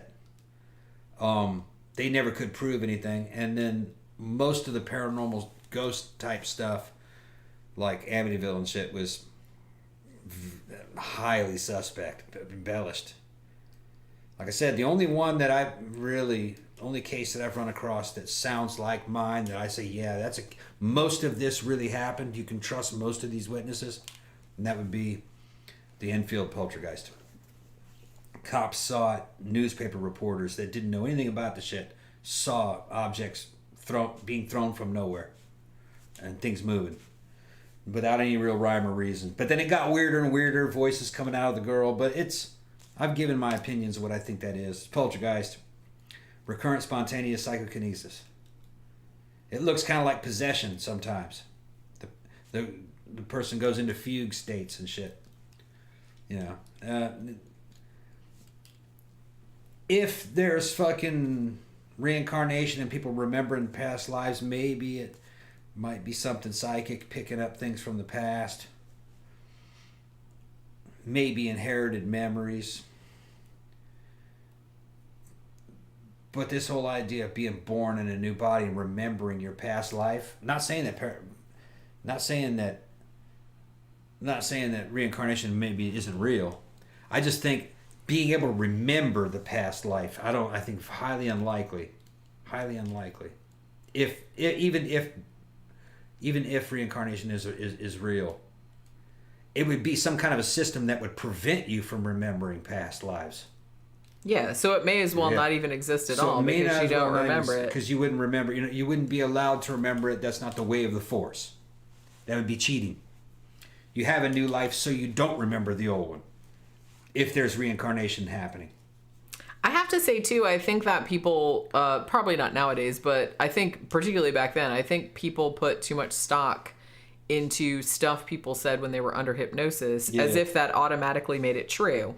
I'm like, people can fantasize under hypnosis also. Fabricate things, particularly if they have a hypnotist who is asking them leading questions. And I think that happens with a lot of stories of, like alien abduction and stuff like that, for example. If you go to a therapist or a hypnotist who already believes in that, already believes in alien abduction, already believes in satanic cults, already believes in reincarnation, and he thinks that maybe you're repressing that information, quote unquote, and he's going to try and get it out of you, then he's going to ask you questions that are meant to do that. And those are leading questions. And even when you're under hypnosis, in a way, you're kind of like more suggestible. So if you get the feeling that the hypnotist is trying to get an answer out of you, then your brain will try to, fabricate the answer that you think that they want. So I don't know where people get this. It's a misconception that you can't like make shit up when you're under hypnosis, that it's like some kind of truth serum. It's not. It's arguable, like, because I don't know if hypnosis is really all that scientifically sound, I guess. But, people that are apparently under hypnosis, they can totally just make shit up. That doesn't mean that you're just like, it's not truth serum. You know what I'm saying?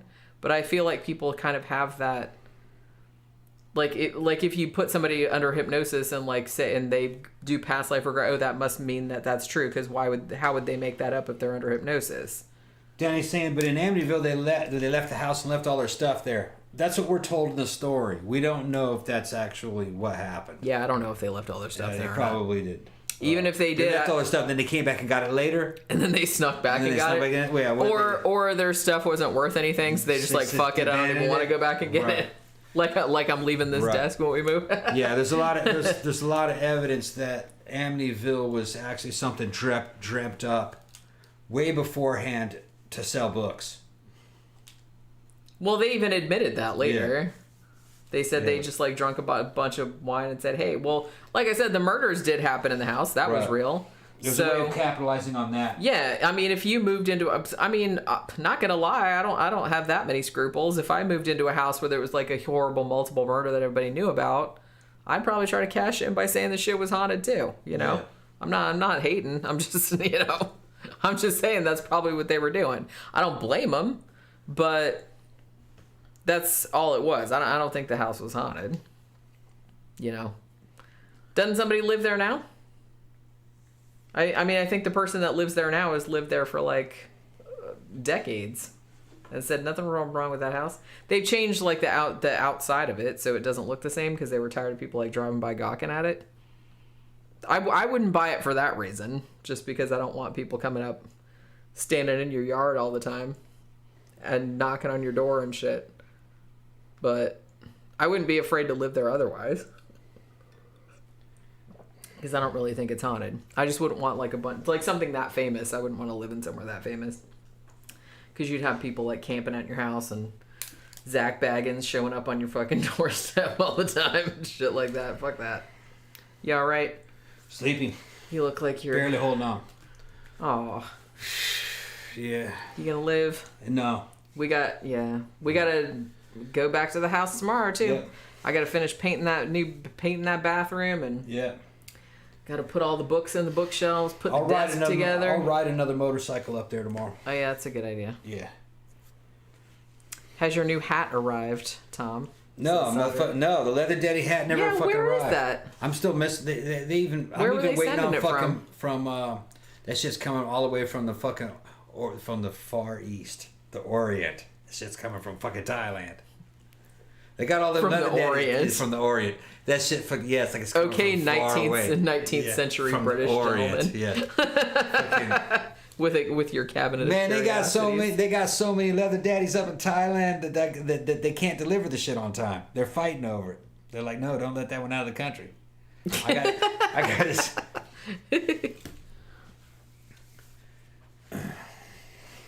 Oh, I thought you were in the middle of a sentence. I might have been. I don't know. He might have been. He doesn't even know what's going on. I don't give a shit. Prepper POV said, when I was a kid, I wrote on Zach Baggins' Facebook wall saying that I was going to ghost hunt at all the places he did. And he replied with, that's the spirit. Oh, wah, wah, wah. At least he replied that. That was nice. Even though he still seems kind of douchey. I don't know him. He just seems like douchey. Tammy says, get some rest, you two. And thanks for the live stream. Missed you guys. I know, I felt so bad for like, I wanted to do a show Wednesday night, but man, Wednesday was the 2 U-Haul truck day, wasn't it? Yeah. And I spent all day painting, and my knees were just like jelly because of climbing up and down the ladder and shit like that. Oh, it was awful. Yeah. All right. Shut this shit down. So we'll see you guys next week. We'll either do, I don't know, we might pop on Sunday because Sunday's my birthday. Yeah. So we might do something. I might. But Monday I have to fucking. And then Monday if we come on Sunday, we won't be able to like drink too much because Monday we have the big U-Haul truck. Yeah. That's gonna take everything else. Day. Yeah. But you'll have 3 more guys. It won't be just you. Yeah. Which will be nice. So if we do come on Sunday, it'll probably just be in the afternoon and we'll just like pop on for a few minutes just to dick around. And then hopefully, I have the new studio set up by Wednesday so we can do a sidetracks on Wednesday from the new house and show everybody the office. Yeah. I hope. Because they're coming to set up the internet on Tuesday. So if everything goes to plan, because I'm going to go and set up and like hang up all the art and put all the books away and shit like that tomorrow. And then we'll get everything moved over there. We'll see how it goes. I'll keep you guys updated. But yeah, thanks everybody for having a Friday night with us. What are you doing? Okay, so he's like, please. She never shuts the shit down. She's just gonna talk. I am gonna go. I just feel bad. Okay. All right. Saunders said, haha, it sounded as if he was in the middle of a sentence. I waited too. Yeah, so did I. All right, so we will either see you guys Sunday or Wednesday. I will let you know what's going on. Have a good weekend up until we see you next time, and we will see you next time. Bye. Ooh. What was that? I don't know. Something hit the side of the house. Yeah.